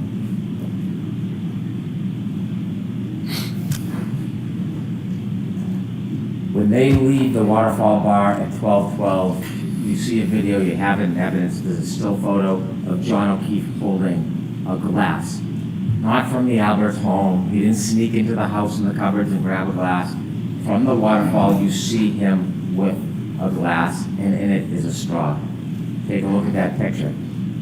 And now from 12:12 on, we virtually have a historian in the data that tells us exactly where he went, exactly step by step where he went. And how do we have that? Well, we know the defendant's car had like a black box in Judd Welcher, Dr. Judd Welcher. Judd Welcher took that data from the black box and downloaded it so you can see the movements and the triggering events. And then Shannon Burgess, well, you don't like what he says, don't attack the data, attack the man. He can be mocked for his LinkedIn profile or his unupdated CV. But what he did is he found a key, critical piece of this case that did not exist before. He found a recent link. And it was that SD card. The SD card that everybody missed, including the defense expert. Everybody missed it. So as much as you want to make fun of him, Shannon Welcher found the key so that we could have the time and date and location coordinated for an impenetrable timeline that can't be broken. That's what Shannon Burgess did. And so we know on the way from the waterfall to 34 Fairview, Ms. Reed is driving, drunk. Mr. O'Keefe is in the passenger side of the car, and they're heading their way to 34 Fairview, and they get lost. And now we have more data, because John O'Keefe has a cell phone. And I said it in the beginning, it is a historian. It doesn't suffer from bias, it doesn't suffer from prejudice, it doesn't suffer from memory loss. It has data on it, and he puts on Waze, high location data, as Ian Whiff would say. And it tells you second by second the speed, the location, the movement. That's what it does. And he has healthcare data on that phone. The healthcare data separately shows his movement. And that is critical. It is critical because it not only shows his movement, it shows when he does not move. That healthcare data is critical. And it's not subject to bias. It's not in dispute. There's no other contrary evidence. It is data. On the way to 34 Fairview, alcohol fuels tension. We know that. And we know from those text messages the tension in that relationship, and then there's a trigger. There is a trigger on the way because they're lost, and when John O'Keefe calls Jen McCabe for directions, Jen McCabe says something that triggers what's going to happen next. Could I have slide 4, please? Very close to the Alberts. In fact, when Jen was navigating John to the Alberts when I was driving, she said it's near Ashley's house. Ashley and John had hooked up prior to John and I dating. And so as they travel to 34 Fairview, under the duress of this crumbling relationship, fueled by intoxication, we have triggers. Now, we know on their way there, we know from the data, where they went, how they moved. If we look at slide 5, Ian Whiffen showed you a guide. You could enlarge that just a little, please. And it shows you with the healthcare data, it registers as flights climb, but it doesn't mean someone's climbing upstairs. What it means is there's an elevation, and he breaks down the data to the red, the green, if you could move down, please, Ms. Gilman. And then the bottom left, that's 34 Fairview. You can see second by second the circles of their route, even the 3-point turn on Cedar Crest. That's what you see. At that point, they've left the bar.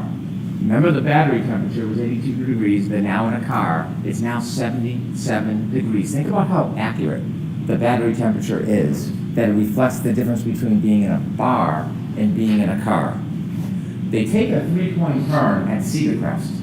And because of Shannon Burgess and because of Judd Welcher, we have the data, and it's a triggering event. Remember, if there's an acceleration past 30%, it registers data on the car, and that's exactly what happens. Is a 3-point turn, and it all lines up with the cell phone after you synchronize the times. It's that simple. It's nothing complicated. There's nothing tricky. There's nothing devious about it. It's data. They do the 3-point turn, and you can match the cell phone clock with the Lexus clock, and when you do, you can reconcile the difference. Now, there's been a lot of talk, a lot of argument, a lot of fights. Shannon Burgess says 21 to 29 seconds. Mr. DeSorga comes in. Unfortunately, he wasn't able to actually do anything. He wasn't given the invitation to test the data. He just looked at the report and made criticisms like a Monday morning quarterback. But even he, looking at the data, says, well, it's 3 seconds off or 2 seconds. Same window, same time. We can have all the arguments we want. They're there, they're together. The data matches up perfectly. Perfectly. And so they make their way down to 34 Fairview Road. They don't stop. They don't stop at the driveway. They don't stop. And John O'Keefe gets out of the car. They go to the flagpole, and we know for 2 reasons. One, the data. And secondly, Mr. Nagel and Ms. Mason at Cedar Crest, at that intersection before it goes down to the right, they meet. They let Karen Reed go first, they fall behind in the truck. Now, at this point,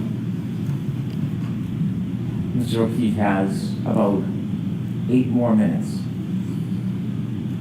before the beginning and the end of his life. And he's in that car. He's in that car for most of it. Because Miss Mason and Mr. Nagel don't see anybody get out of the truck. Nobody crosses the lawn. Nobody goes to a garage. Not just because they didn't see it. They didn't. Not because they didn't see it. Because the healthcare data on the phone shows that John O'Keefe is not moving. The car is stopped at the flagpole. The healthcare data stops. The battery stays at 77 degrees. The data is the data. You can't change it as much as you want to. It's data. And they sit at that flagpole for minutes. It's 12, 24, 33 when they get there. They're there past 12:30. Remember, Miss Mason and Miss Nagel said they're there about 5 minutes and then they go.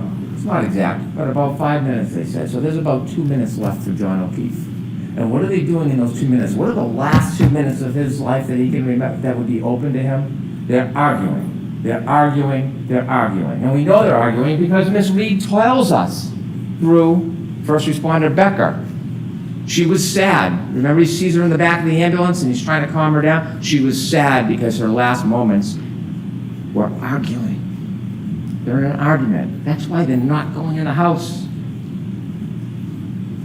But John O'Keefe decides to get out of the car, and we know because the dome light goes on. That's what happens when you open a door. Whether he's bent down, he's standing outside, or on the other side, the dome light is on. And then you see the data. John O'Keefe begins to move. 12:31:56. It's the first time he has moved since they got to the flagpole, and it will be the last time he moves in his life. And he moves in 20 seconds. Ian Whiffen said that the satellites, they move, they reconnect, they pull information. He's no longer on high frequency data because waves are shut off. Now it's more random, it's low frequency.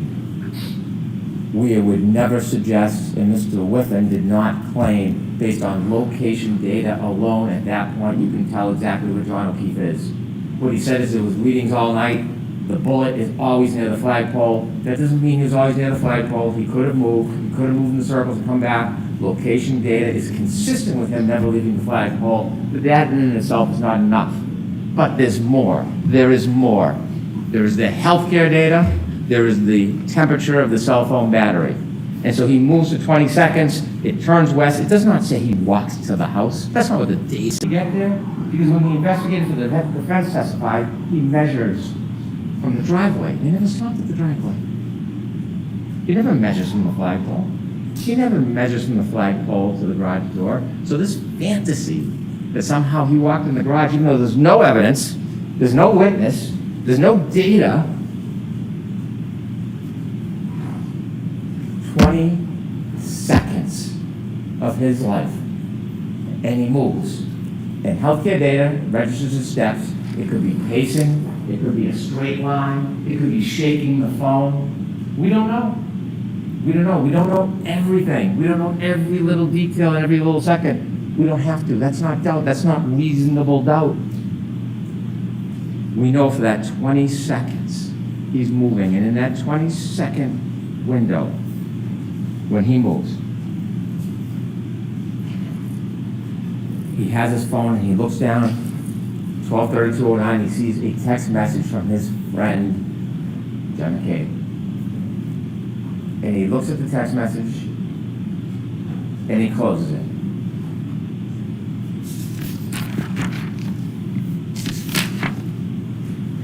And then it happens. We know from the uncontroverted data from that black box, we know that Karen Reed, after he gets out of the car, drives away. She drives for at least 33 feet away from him. He's back near the flagpole, she's gone. It's over. Whatever argument is over. Whatever anger and flame has been dispassionate. She's moved on. He's separate from her. He's safe. And then she makes a decision. That's what this case is about. Then she makes a decision. She could have driven home. She could have broken up with him. They could have talked about it the next day. Or like knocking on the door, like Kaylee said, getting the last word. She doesn't drive away. She takes that 6,000-pound Lexus and she makes a decision. And the decision is that she steps on the gas after banging it into reverse. Before we talk about what happens next, I want to talk to you a little bit about the charges in this case. And I hate to digress, but it's important so we really understand what we're talking about here. I have no authority to talk about the law in this case. The Honorable Judge Cannoni will do that. But I want to talk to you a little bit about the charges. Don't rely on my interpretation of the law. It's the judge who has that special power. But I want to explain to you a couple of things so when you think about what happens next, you can really assess the facts of this case with the charges against Miss Reed. She is charged with second-degree murder. It sounds ominous, it is. It's a serious charge, second-degree murder. When most people think murder, they think shooting or stabbing somebody. It's natural to think that. Second-degree murder is different. It's not first-degree murder. I told you at the beginning of this case, I told you that we were not going to suggest or try to prove that Miss Reed intended to kill John O'Keefe. That was never part of this case. We're not claiming that. I told you that we were not ever going to try to prove that she even intended to hit him. We never suggested we would try to prove that, and we're not trying to prove that she intended to hit him. We're not. What we are obligated to prove and what we have proven from the evidence in this case of second-degree murder is that she intended an act, and that is putting the car into reverse and heading back towards John O'Keefe. She intended that act. The question then becomes, did her conduct create a clear, plain, strong likelihood of death? Late at night, dark, beginning to snow, under the influence of alcohol, knowing where she stopped and left him after an argument, heading back in reverse to the exact spot or right near where she left him at over 24 miles per hour, accelerating at over 75%. You need to ask yourself, are you convinced if somebody does that create a plain and strong likelihood of death? And if there's no doubt in your mind that she intended to hit that accelerator in reverse, and that conduct will create a clear and plain likelihood of death, then she's guilty of that crime. Whatever the label is, she would be guilty of that crime. Now think about this. Let me give you an analogy. If somebody, maybe a teenager, someone young, impulsive, is on a bridge, and they see cars going by, and they have a boulder, and they want to throw the boulder off. They're not looking to hurt anybody. They're not meaning to kill anybody, but they throw the boulder off the bridge because they want to see the car break, the thrill. And when they throw that boulder off the bridge, and it comes down and lands on the car, and there's somebody, passenger, child, anybody in that car, and it then goes through the roof and kills the person in the car, did they intend to kill that person? No, they were trying to have a thrill throwing the rock. Did they have the malice to want that person dead? No, they didn't. But that would be an example of second-degree murder. When you take a boulder and throw it off a bridge, there's a plain and strong likelihood of death. When Karen Reed, in the midst of that tension and fight, after she drove away and was gone, disengaged, when she came back for the last word, in the darkness, the beginning of the snow, under the influence of alcohol, and decided to stop her Lexus, decided to put it in reverse, decided to accelerate 75% in the exact same direction of where she left him. and then hit him, and he died. I suggest to you that is second-degree murder. The other charge, operating under the influence of alcohol, manslaughter. It's different. It's a totally different and separate charge. Was she under the influence of alcohol? And then secondly, did she operate her Lexus wantonly and recklessly in a way that would very likely result in serious injury? When you're under the influence of alcohol and you drive a 6,000-pound Lexus in the heat of the moment at the direction of where somebody is, whether you intend to hit them or not, I submit to you that is wanton, it is reckless, and any reasonable person would think it's very likely that serious injury would result. It's not a matter of intending to kill. It's not a matter of intending to hit. It is the conduct of the operation and the risk that is created.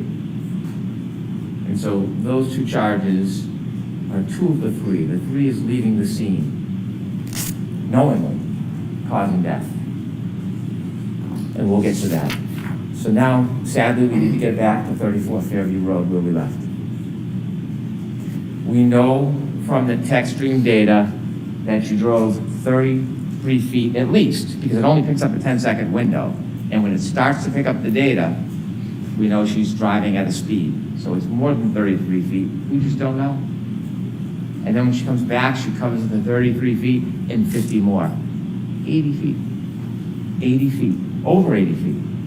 Now, nobody has ever suggested, even Dr. Welcher, when she collided with them. This data doesn't tell you collision. It's a 6,000-pound Lexus. It's a 216-pound man. It's not going to show a blip.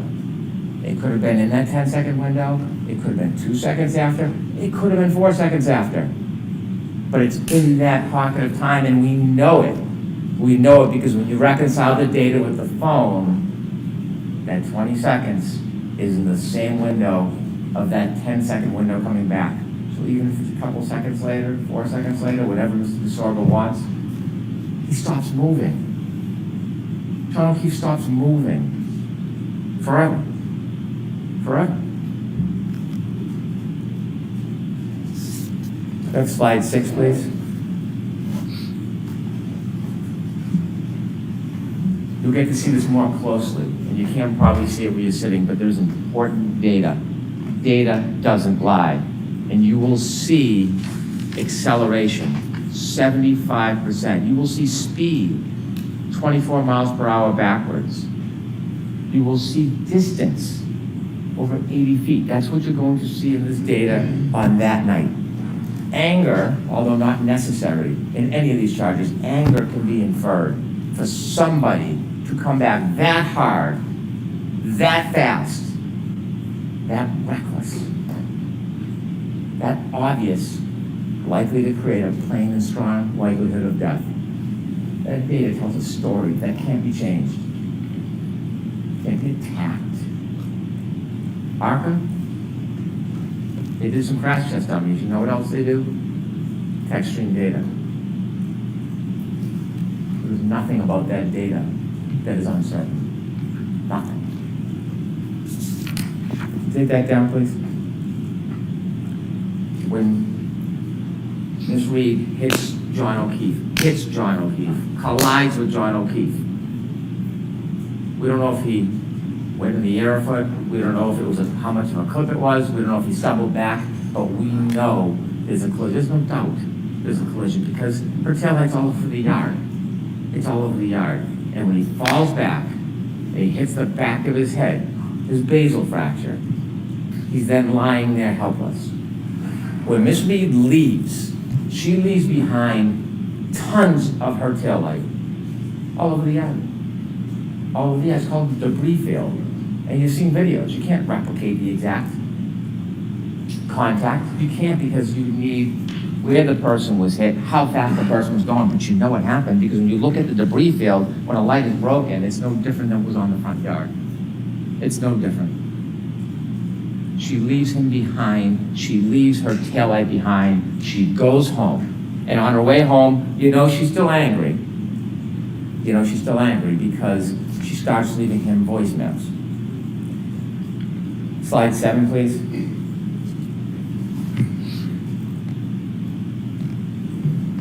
Healthcare starts at 12:31:56. 12:32:04 to 12:32:12 is the data which is adjusted when you reconcile the box with Alexis.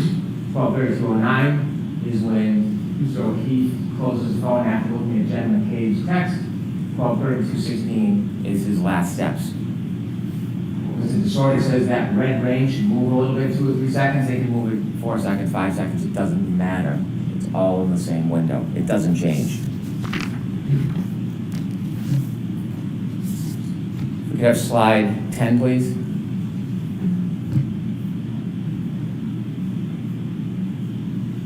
Can you play that, please?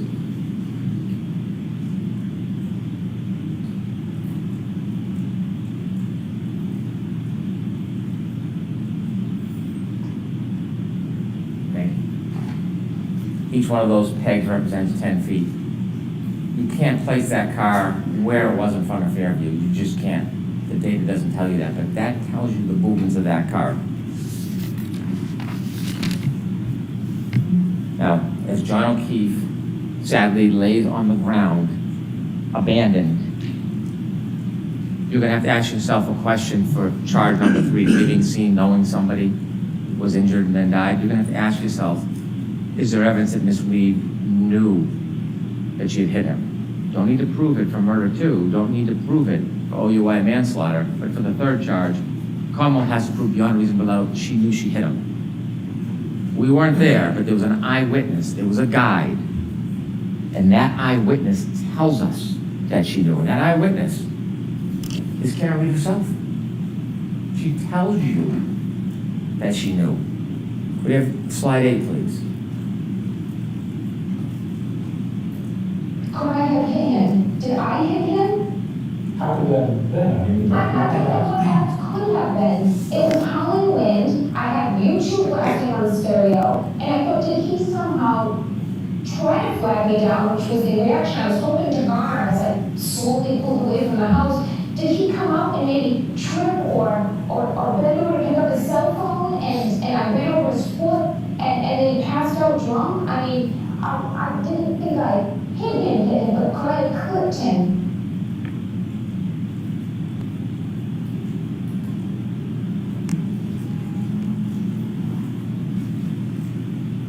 When she left Fairview and left John behind, she didn't think he was mortally wounded, but she knew she hit him. She knew she hit him. And so when she made her way back home, not only did she leave debris field all over the front lawn, but she took evidence with her too. Hair, DNA on the taillight, and she drove back to John's house. And she started calling on the way back, 12:33, just a minute and a half later. And then her messages show her anger. You see, this was John's fault.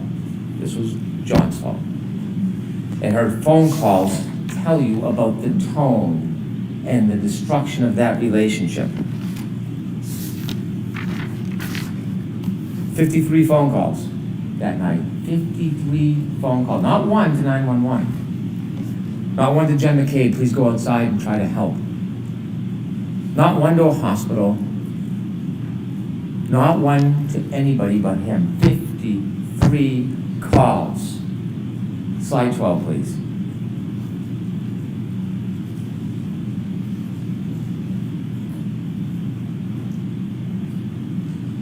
Can you play voicemail 1, please?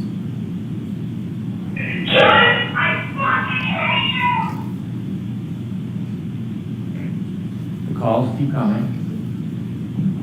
Cell phone temperature 72 degrees. He's been outside now, not moving, on that cold, hard ground with his cell phone under him. The warmth of his body, the cold ground, 72 degrees. It tells you the story. As this temperature plummets and that cell phone battery is compromised, So was John O'Keefe. And him and his cell phone alone on that yard. 66 degrees at 12:45. It was plummeting. Ian Whiffen's taking a phone and putting it in a freezer, not a same analogy. The idea that means that John O'Keefe was in the house, absurd. 66 turns to 61, it's 12:53.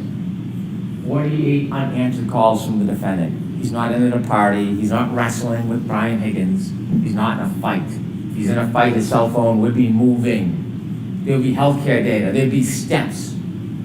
If he got into the house in 20 seconds, and his cell phone is found under his body the next day,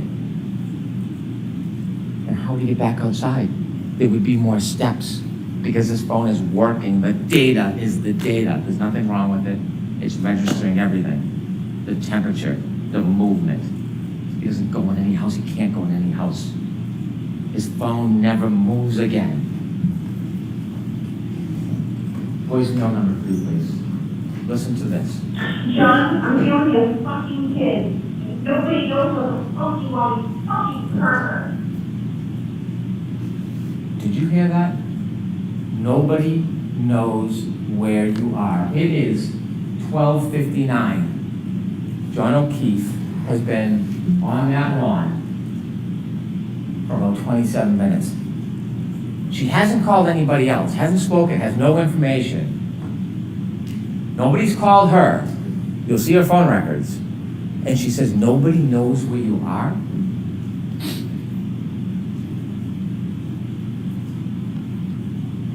She knows. She knows. Nobody does know where he is. Except her. Except her. Why is she asking nobody knows where you are? She is starting to get panicked because she knows she hit him. Not suggesting she meant to kill him or for him to die, but she knows she hit him and now he's not responding and she's getting nervous and she's getting anxious and she's leaving call after call after call. He's not answering. He's not calling back. He's not even picking up the phone. And we know what's happening at this point. Panic, drunken denial, it's setting in. And so then we see the healthcare data from Miss Reed's phone. She doesn't move after 1 o'clock. She could be sitting, she could have fallen asleep, but she doesn't move for a while. But she wakes up. She wakes up early the next morning. Take that down, please. And when she wakes up, she doesn't call Jen McCabe and say, where's John? She doesn't call Brian Higgins. Has his number, has been texting with him. Hey, was John at a party with you? Did you see John tonight? She knows exactly where she is and she's frantic. So she wakes up Kaylee, that young girl at the time, and she says, she's panicked, she can't understand what she's saying. Call Jen McCabe. Call Jen McCabe. Why is she calling Jen McCabe? She calls Jen McCabe. You know what she doesn't say when she calls Jen McCabe? When did he leave the house? What happened last night? No. She calls and says, I left him at the waterfall. I left him at the waterfall. See, now it's gone from panic to self-preservation. I left him at the waterfall. And Jen says, left him at the waterfall? He saw you in front of the house. Click. Hangs up. Hangs up. So then she calls someone that she doesn't know very well. She calls Carrie Roberts. But now she has to pivot because someone has seen her in the exact spot that John will be found soon. Whether she's the first one there or somebody else, John will be found. Maybe Lucky missed him. It's a snowstorm. You can't see. But someone's going to find him at some point. So she calls Carrie Roberts. It's no longer she left him at the waterfall. She pivots. She calls, Carrie. John's dead. I think he got hit by a plow. Why do you think she chose those words? Why did she choose those words? Because she knew that there was a collision with a large motor vehicle and she had to substitute her 6,000-pound Lexus for another big vehicle. I think he got hit by a plow. And so now we have the introduction of Jen McCabe and Carrie Roberts. Phone calls that they probably never, ever wanted. A worse nightmare to get a call like that. For what's gonna happen, what they're going to see, what they'll never be able to forget. But because the defendant is John O'Keefe's girlfriend, they wake up in the middle of the night, in a blizzard, out of their kindness, their loyalty, their devotion to John O'Keefe. And when she calls them and tells them that she wants them to come out, this soccer mom was a perfectly normal life, gets drawn into this whole farce, and she answers that call. She gets out of bed. The spirit and kindness she displays to put herself in that position because someone asked for help, because that's what good people do. Kerry Roberts didn't know Jen McCabe. They both knew John. They met each other once years before. Kerry Roberts, separately at that time, answers the call, gets out of bed, drives to go help John O'Keefe. And so you hear and see at 5:07, the defendant leaves Meadows. She leaves. And Kaylee is behind waiting. And you see her back up, and Judd Welch showed you all of those demonstrations where you could see the unsettled snow in the back, and after the bump, you can see the pieces missing, no taillight. There's no taillight on the ground, all the white snow. There's no crack, there's no break. It's a nudge. It's a nudge. But the taillight has already been broken, because when you look at the video, not one little piece, it's still framed, little angle with the light, the brakes are, you take a look, you'll be able to slow it down. You'll see the exact same piece is missing, because it's back at Fairview. That's why it's missing. It's not there, it's back at Fairview. And then she leaves at 5:07. She gets to Jen McCabe's about, 5:35? 28 minutes. It's about a 10-minute ride. Where did she go in 28 minutes? Where did she go? We don't know. We don't have data for that.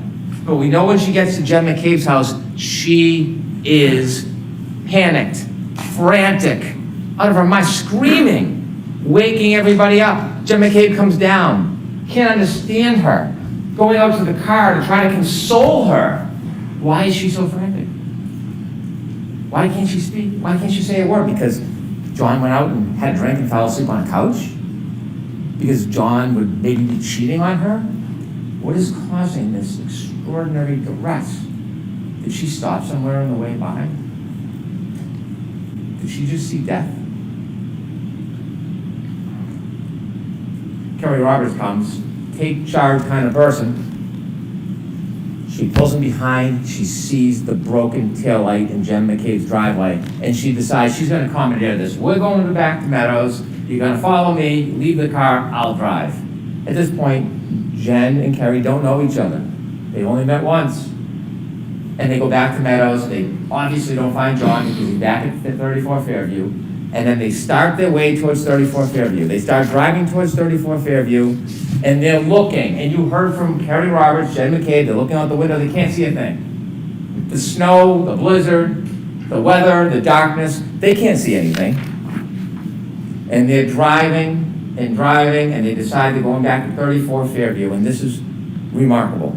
This is remarkable. When they start their way past towards 34 Fairview, they get close. And when they get close, they can see nothing. But the defendant screams, "Stop, let me out." And they look around and they say, "What? Let me out, let me out." She does not see John O'Keefe. She knows where he is. She knows exactly where he is. She knows where to find him. She knows where to expect to find them because she knows where she left him. She tells us. Slide 13, please. Driving Jen's in the passenger seat. And I've described this to everyone, so you've probably heard this before, but John looked like a buffalo on the prairie. It was just a lawn and a heat that it wasn't a bush or a hydrant or a dog. It was a weird shaped lump at that time in those elements. And I was looking to find him on the side of the road.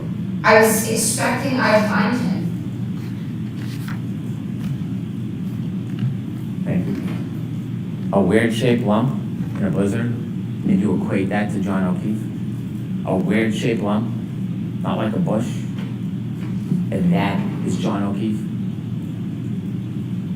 She tells us she knows where she left John O'Keefe. And so they go over to Mr. O'Keefe, Kerry, and Karen, and she's upset, there's no doubt. I am not for a second trying to deprive her of the unrest and the trauma that is happening at this scene. Doesn't change what happened before, but I appreciate the trauma. And they're trying to help him. Guess what happens when they first move him around 603, 604? Ian Whiffen, data.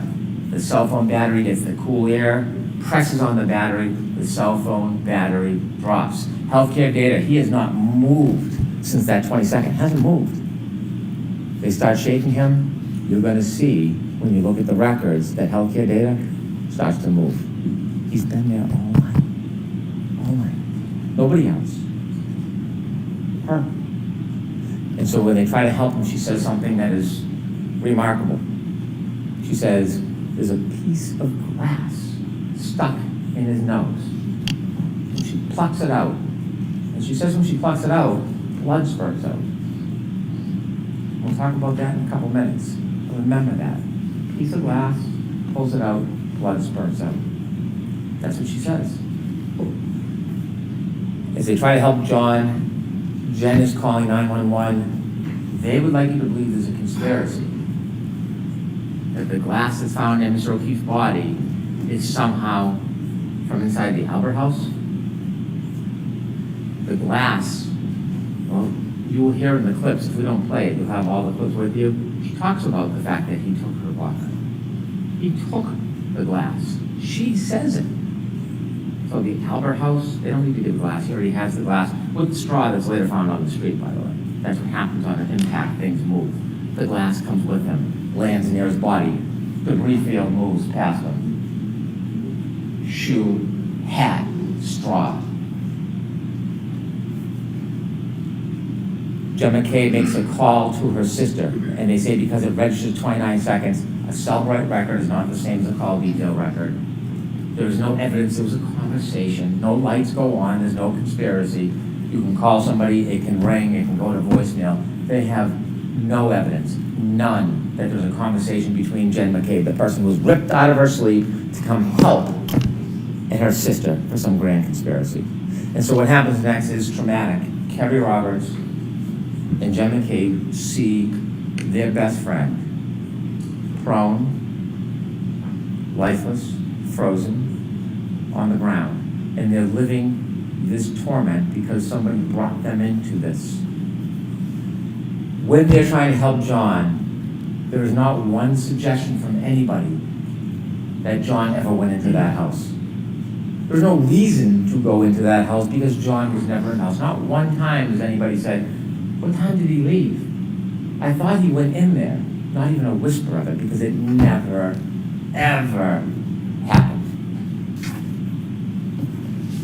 When they find their friend John, he's not 20 feet off the side of the road like Mr. Rentschler or Mr. Wolf thinks. He's right there by the side of the road, close by the curb. Could we have slide 14, please? You can see there's Kerry Roberts' vehicle, and then on the left, you can see where they're working. Right off the road, that's not 20 feet. That is a cliff, a stumble, and a fall. Remember when he fell, there wasn't snow. It was just the beginning of the dusting. It was the cold, hard ground. Remember what Dr. Isaac Wolf told us about cold, hard ground? Causes this type of injury all the time. All the time. If we could go to slide 16, please. Remember the glass in the nose? The glass in the nose. See on the bottom left, that's where the Canton Police Department found the glass that he took from the car, from the waterfall. And then exhibit 195, matching glass. On February 3rd, the matching piece of glass was found on the street.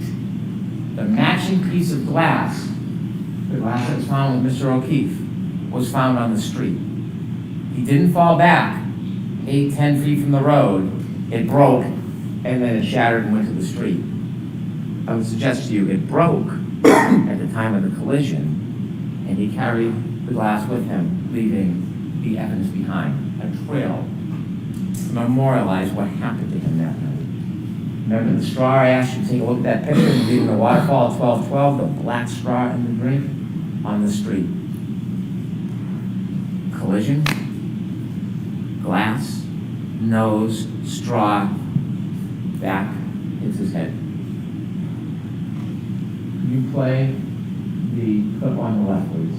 59.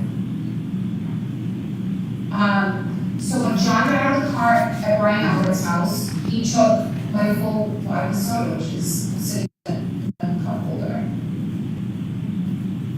169, please. So John's laying there, his left and his right, and I approached John from the left. That's where the street is. And he had a piece of glass, like perched on his nose, like just wedged like a splinter would be. And I just pulled it, and as soon as I pulled it, it just gushed blood down his face. Thank you. 911's called by Jen McCabe. She's not hiding from anybody. She's trying to help. She's bringing attention to the situation. And when 911 comes, we have first responders. These people are heroes. Some of them, you heard from some of them, they were born to help people. That's what their life is about. The detail on all their mechanics, getting to work 2 hours early in the middle of a blizzard so that you're there on time so you can help people. These are the core of our community. Mr. Nuttall, this is what he does. He rushes to go help. He's the first person on his knees. He doesn't know this person from anybody, but to him it's another human being. This is his passion. Katie McLaughlin, first responder, this is not just a profession, it's her life. Yes, she knows Caitlin Albert. Do you think she went there that night at a party and set up a murder and came back?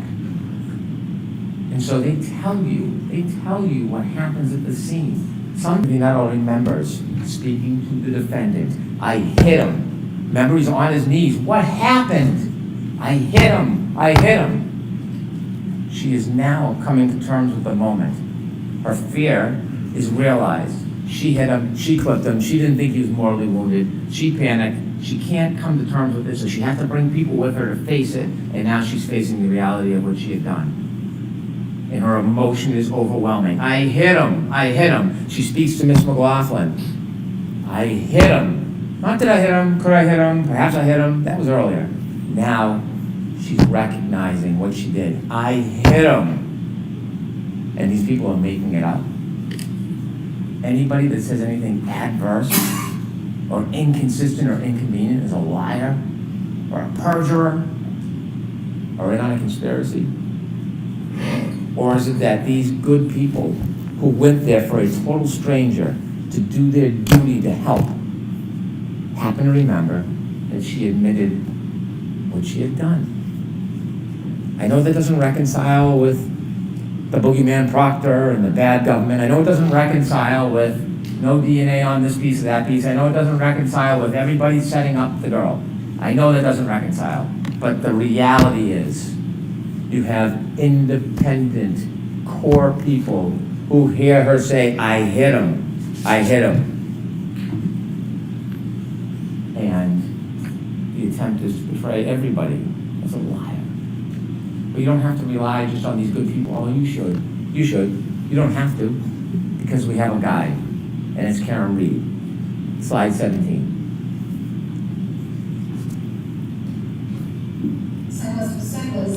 Did I always said I hit him, but did I really say this many times as law enforcement's claiming I said it? Thank you.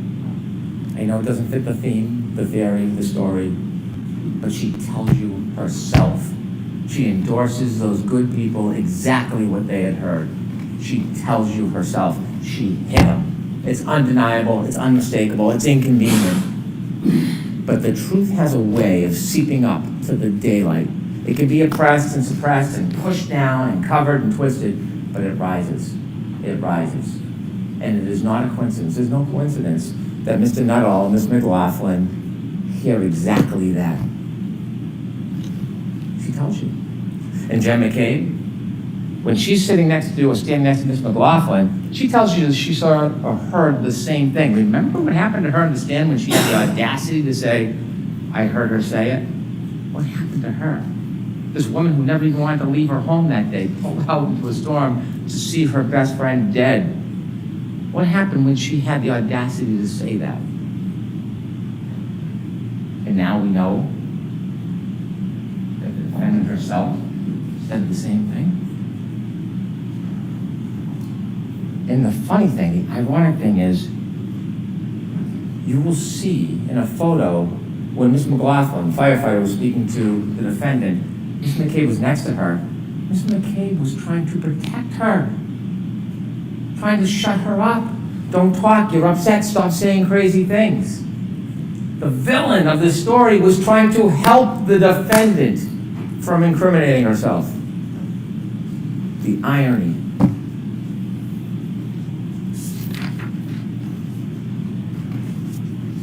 Can we have slide 9, please?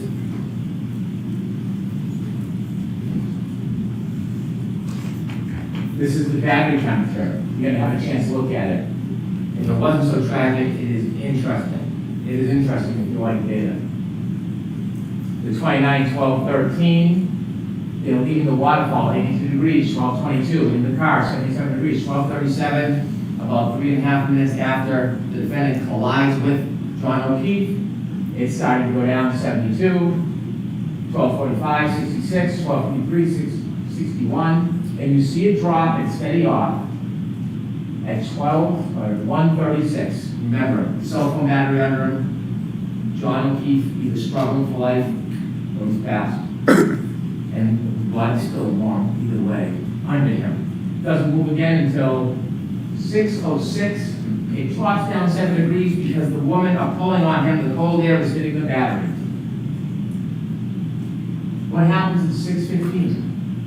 You're going to see the video. You've seen it. Still photos. Kerry Roberts goes over, takes up the phone. Not only does she pick up the phone, she puts it in her pocket, and then 20 minutes later, the next meeting, the temperature rises. That's not convenient. That's not a coincidence. That's fact. That's data.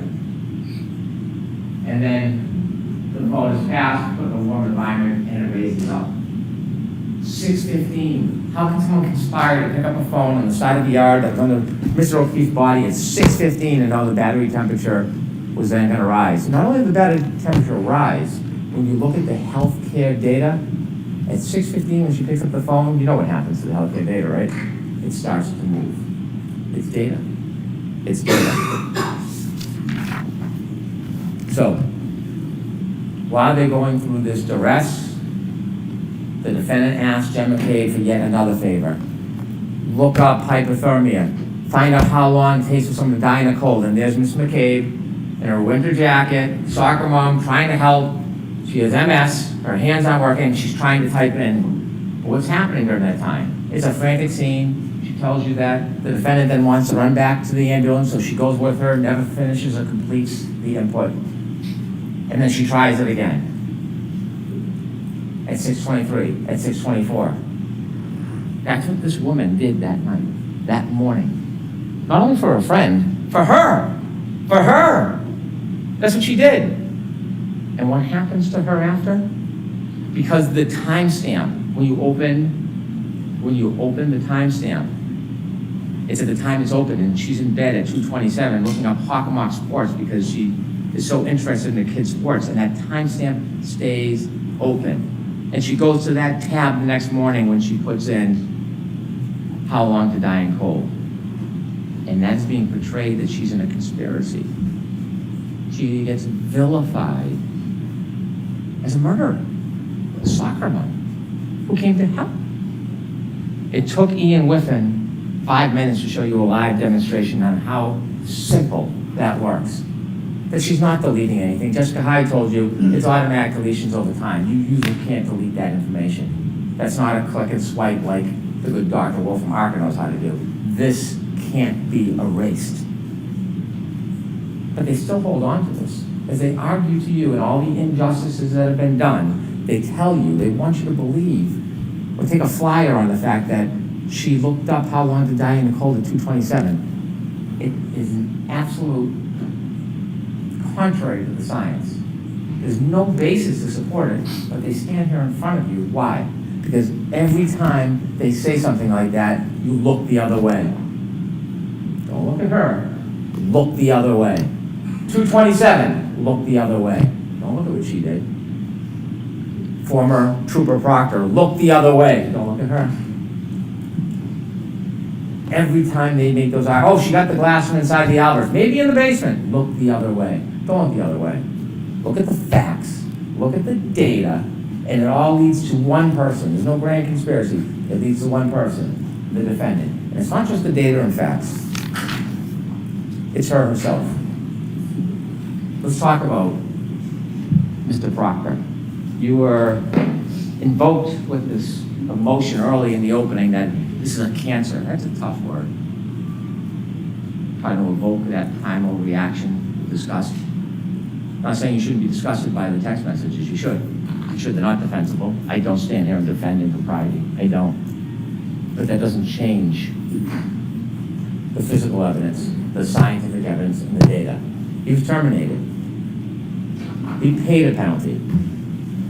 He was held responsible for what he did. He should have been. He should have been. But that doesn't get a free pass. That doesn't change the facts. It doesn't change the physical evidence. It doesn't change the science. It's unfortunate. It's distasteful. It's dishonorable. Remember, Trooper McKennick was asked, was the investigation with honor and integrity? And he said it was. Was Trooper Proctor's effort honor and integrity? And he said it was integrity. But he never said honor. That's a man of honor. Military service, dedicated to his country, highest level of clearances to the President of the United States, now a state trooper. He would not say that Trooper Proctor was honorable. Because he wasn't. He wasn't, but that does not change, doesn't create a conspiracy, doesn't invent a dog, it doesn't make somebody in a house something they're not. It just doesn't. When you read those text messages, they're hard to look at. It's unfair. It's unfair. And if there's a penalty more than being fired, well, maybe that penalty would be deserved. But it has nothing to do with the justice in this case. It just doesn't. There's not one piece of evidence, not one, that we can look at and say, this was tampered with. This was planted. This was distorted. Remember when we introduced the taillights at the beginning? I didn't introduce the rear of the taillights, but then the defense did, so I put them in. Those were taillights that were only found by Trooper Proctor. I did not put that evidence in. Understanding those text messages and appreciating the disdain one might have for his comments. Not that there was any evidence of tampering, not that there was any evidence that it was not true, but I didn't put that evidence before you because we didn't need Trooper Proctor in this case. We don't need Trooper Proctor to prove this case beyond a reasonable doubt. That's why I didn't introduce that evidence to you. Now, there's been a lot of talk about planting of taillight. We know the taillight wasn't planted because Trooper McKennick and Mr. Proctor did not go down to Dighton to see Miss Reed until later in the afternoon. We know from the 507 video, we've seen that. We know that those young children, and they went to the house inadvertently, they didn't even know it. The dash cam captured the back of the car. The taillight packed with snow is missing. It's already gone, it can't be planted. At this point, Trooper Proctor's still in his pajamas. He's not even on the case, he's not even on the scene. He's been near the car. And then the Dighton videos themselves, when you close it, you can take it at an angle and it moves, but if you get the right angle, you can see it's missing. It's gone. Can we have slide 18, please?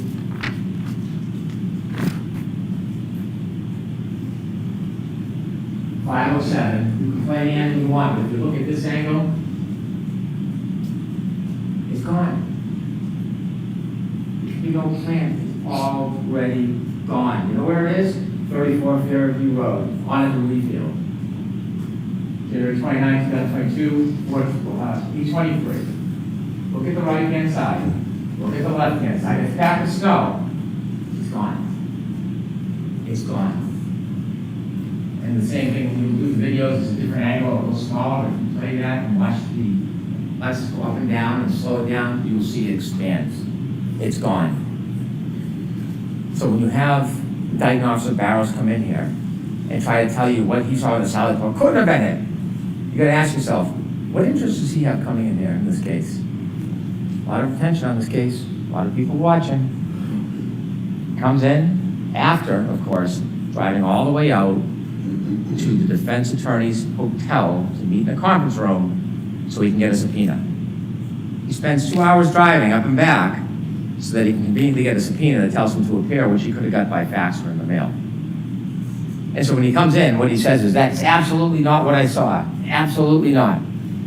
And then he claims at the last time he testified, he had made the same statement. I showed him his transcript. And did you see the redness creep over his face? He never said this before. In fact, he testified to the opposite. And so he sits on the stand with a new story after a meeting, we don't know why, but then I show him that bottom right photo with the snow, with it missing, and I say, is this the way it looked? It's of course before the snow melts out of the salad port so that you can see it unexposed. And he says, yes, he had to agree. This taillight was gone. There's no boogeyman, there's no plant, there's no Higgins at the salad port. There's no one tearing out pieces. In fact, remember I played you a clip and you'll have it where the defendant says, I was picking out pieces, it was crashed in, the bulb was showing, when I was showing Kerry and Jen, when they went back to Meadows. If you don't remember, listen to that clip, you'll hear it. Unfortunately, there's no ring video when they go back to Meadows. There's a ring video when she leaves, there's no ring video when she gets back. And so, now, when we're trying to look the other way, we want to find a dog bite. So enter Dr. Russell. Dr. Russell, according to her, nice woman, nice doctor, very accomplished, I respect that. She's the only dog expert in the world. The thing is, we know no idea what that expertise means. She volunteers for the job. She wants to be here. It's on her profile, but she can't explain methodology. What are you looking for in a dog bite? She can't tell us. It starts a year ago that it's claws, it's teeth, and then it's claws, then it's teeth, and then it's I don't know. And then when you look at each of the different parts of the abrasions, she says, well, I can't tell if I look at each one of them, but all together it's a dog bite. It's a dog attack. That is the masterful expertise that the defense has bragged about bringing in. Dr. Russell telling you, because she says this is a dog bite. She has never been in a forensic situation where she's looked at a wound and identified it as a dog bite before. This is the first time, the only time she's ever done it. And what she says is these are not punctures. Punctures means it goes into the skin, a wound. There's no punctures. And she's sure because she's an expert, so you should rely on her because she's coming in saying she's an expert and she's being presented. Yet, after saying there's no punctures, Dr. Laposada comes in and she sees punctures everywhere. It's an animal attack. It's a dog. Oh, is it? No method, no methodology, no history of this, no prior testimony that we know of other than arbitrarily what she says. And she says the exact opposite of Dr. Russell. Why is that? How does that happen? So obviously, there is no science to looking at an abrasion and saying where it came from. They give us no detail, they give us nothing that we should rely on, they contradict each other. It just takes you to look the other way. And so we have now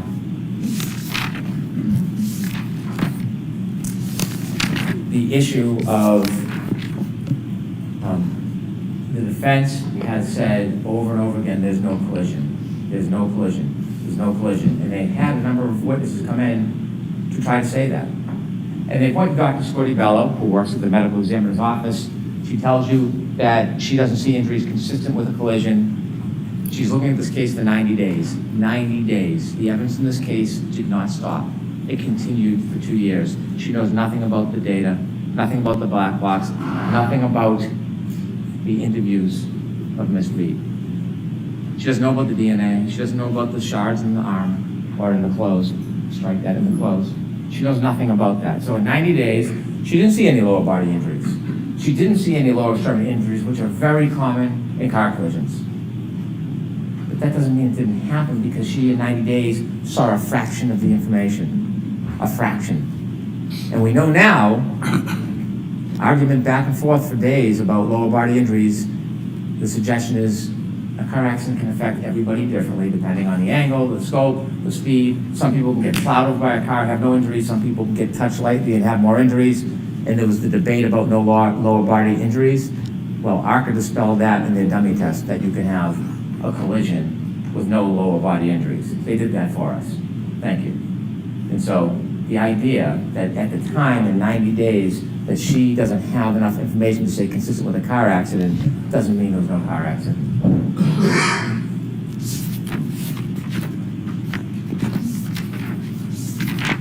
Let me talk a little bit about ARCA. I don't want to waste too much time with them.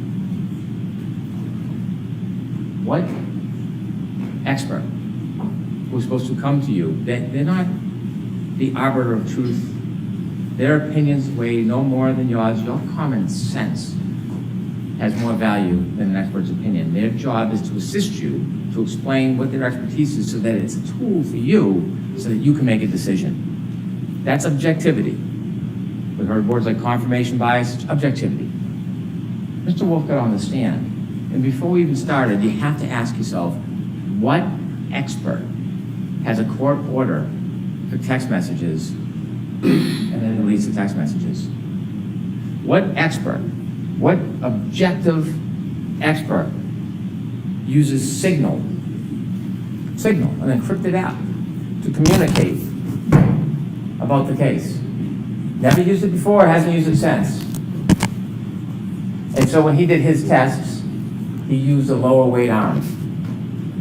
Wasn't trying to bash him, wasn't trying to insult him, tried to get him just to recognize that a 9.38 pound arm is less weight than John O'Keefe's metric, which would be 11.8. That's all, and because it's a lighter arm, it takes more speed to create the same damage. I don't know science, I don't know math very well, but that's basic. It's basic, and he fought me over and over again. Did he seem objective that he was trying to help you? Because Dr. Renshaw came in the next day and said, well, you have to adjust for that. That's all I asked him for an hour about adjusting, just like Judge Welcher adjusted. Do you adjust it? And he tried to talk to me like I was making something up. His own colleague had to admit it. Now, it's funny, he admitted it before he got through his credentials. No sequestration order violations. Nobody was coaching him, but he knew enough to come in at the beginning and get right on that point. And speaking of sequestration, remember Dr. Russell on her little ride over? If Brendan asks you a question, make sure you ask for a transcript. Impede the progress. Slow down the questioning. Interfere. Sequestration orders is so there's fundamental fairness for all witnesses, not just some. And so what happens with Dr. Renshaw, we don't know, but we do know he comes in here and he tells you that he was not getting information that was helping him the last time he testified. He insisted. I asked him 5 times, was he getting information that would help him in his testimony? Not from the defense, from his former employer. He said, no, no, no. And at the end of the examination, he reads his transcript and it's yes, yes, yes. And he tells us that he's independent and objective. I asked him about a luncheon, not a big deal, just ask him about it. And he says, I have a sandwich and I stand in the corner until I remind him that we got video footage from a documentarian and he's in one of the scenes. And then things change. So when you talk about objectivity and who to trust, they can come in and say, Judge Welcher said this and that. It doesn't make it so. Judge Welcher, Dr. Welcher, never in any report, in any presentation, in any testimony to you, ever suggested this is how it happened. This was how his arm was. This is how his feet was. He was trying to show whether or not the orientation. Could this happen with the angle, with the height? That's all that test was. It was no more. But what they do is they reposture it, repackage it, and say it means this when it doesn't, and we're going to show you why it's not that, therefore we win. That's all that is. It's semantics. Judge Welcher, Dr. Welcher, never suggested that. And his work on text stream data, unassailable. And so what we have, inevitably, is we have a timeline that never moves, data that never changes, physical evidence that can't be put in that spot without a collision. We have, inevitably, proof, without any doubt, that on January 29, 2022, Ms. Reed was with Mr. O'Keefe and she got drunk. She drank. She was 2 to 3 times over the legal limit. And they went to a party, an after party, and they were fighting. They were fighting, it was a relationship in decline, and he got out of the car, and he had a brief window of life left. And when he got out, and she drove away, she couldn't let it go. She got drunk, she hit him, she left him to die. It's that simple. We don't know exactly how this collision happened, but we have a good idea from the physical evidence, and we know that it happened. Can someone have a collision without lower body injuries? Could I have slide 19, please? You bet they can.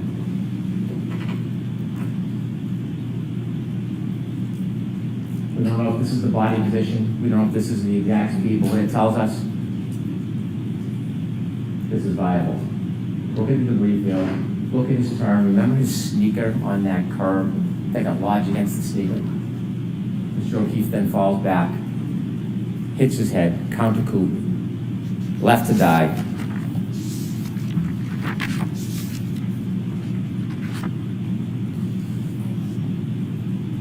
Thank you. Ladies and gentlemen, there is no doubt what happened that night. There is no doubt who did it. You have a very difficult task ahead of you when you consider the evidence and you consider the law. Very difficult. There are 3 charges. There is second-degree murder. Ms. Reed, when she chose to drive back at Mr. O'Keefe in that night with a 6,000-pound Lexus, in that anger, 75%, whether she meant to hit him or not, didn't mean to kill him, she hit him. Strains, it is a plain and strong likelihood of death. You would never get back down your driveway if your kids were at the end of the driveway.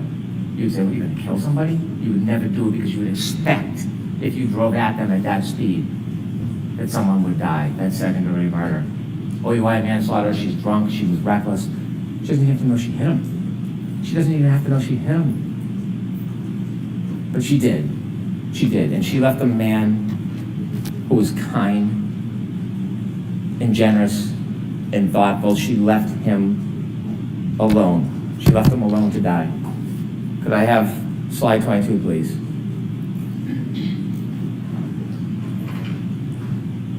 He is not an it. John O'Keefe is not a body. John O'Keefe is not a buffalo on a prairie. John O'Keefe was a person, and he was murdered by Karen Reed.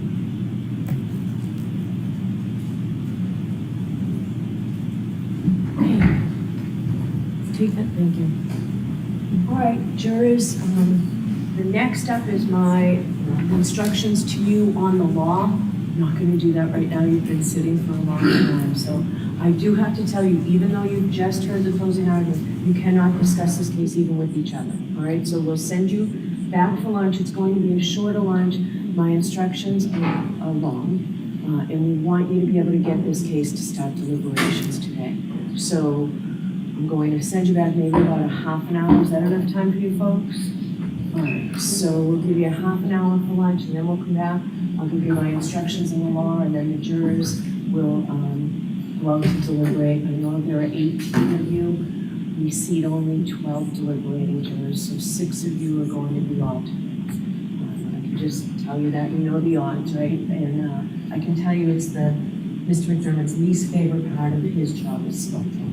So we'll do that this afternoon. Do not discuss this case to see in about a half an hour. Great, sweet. Jury.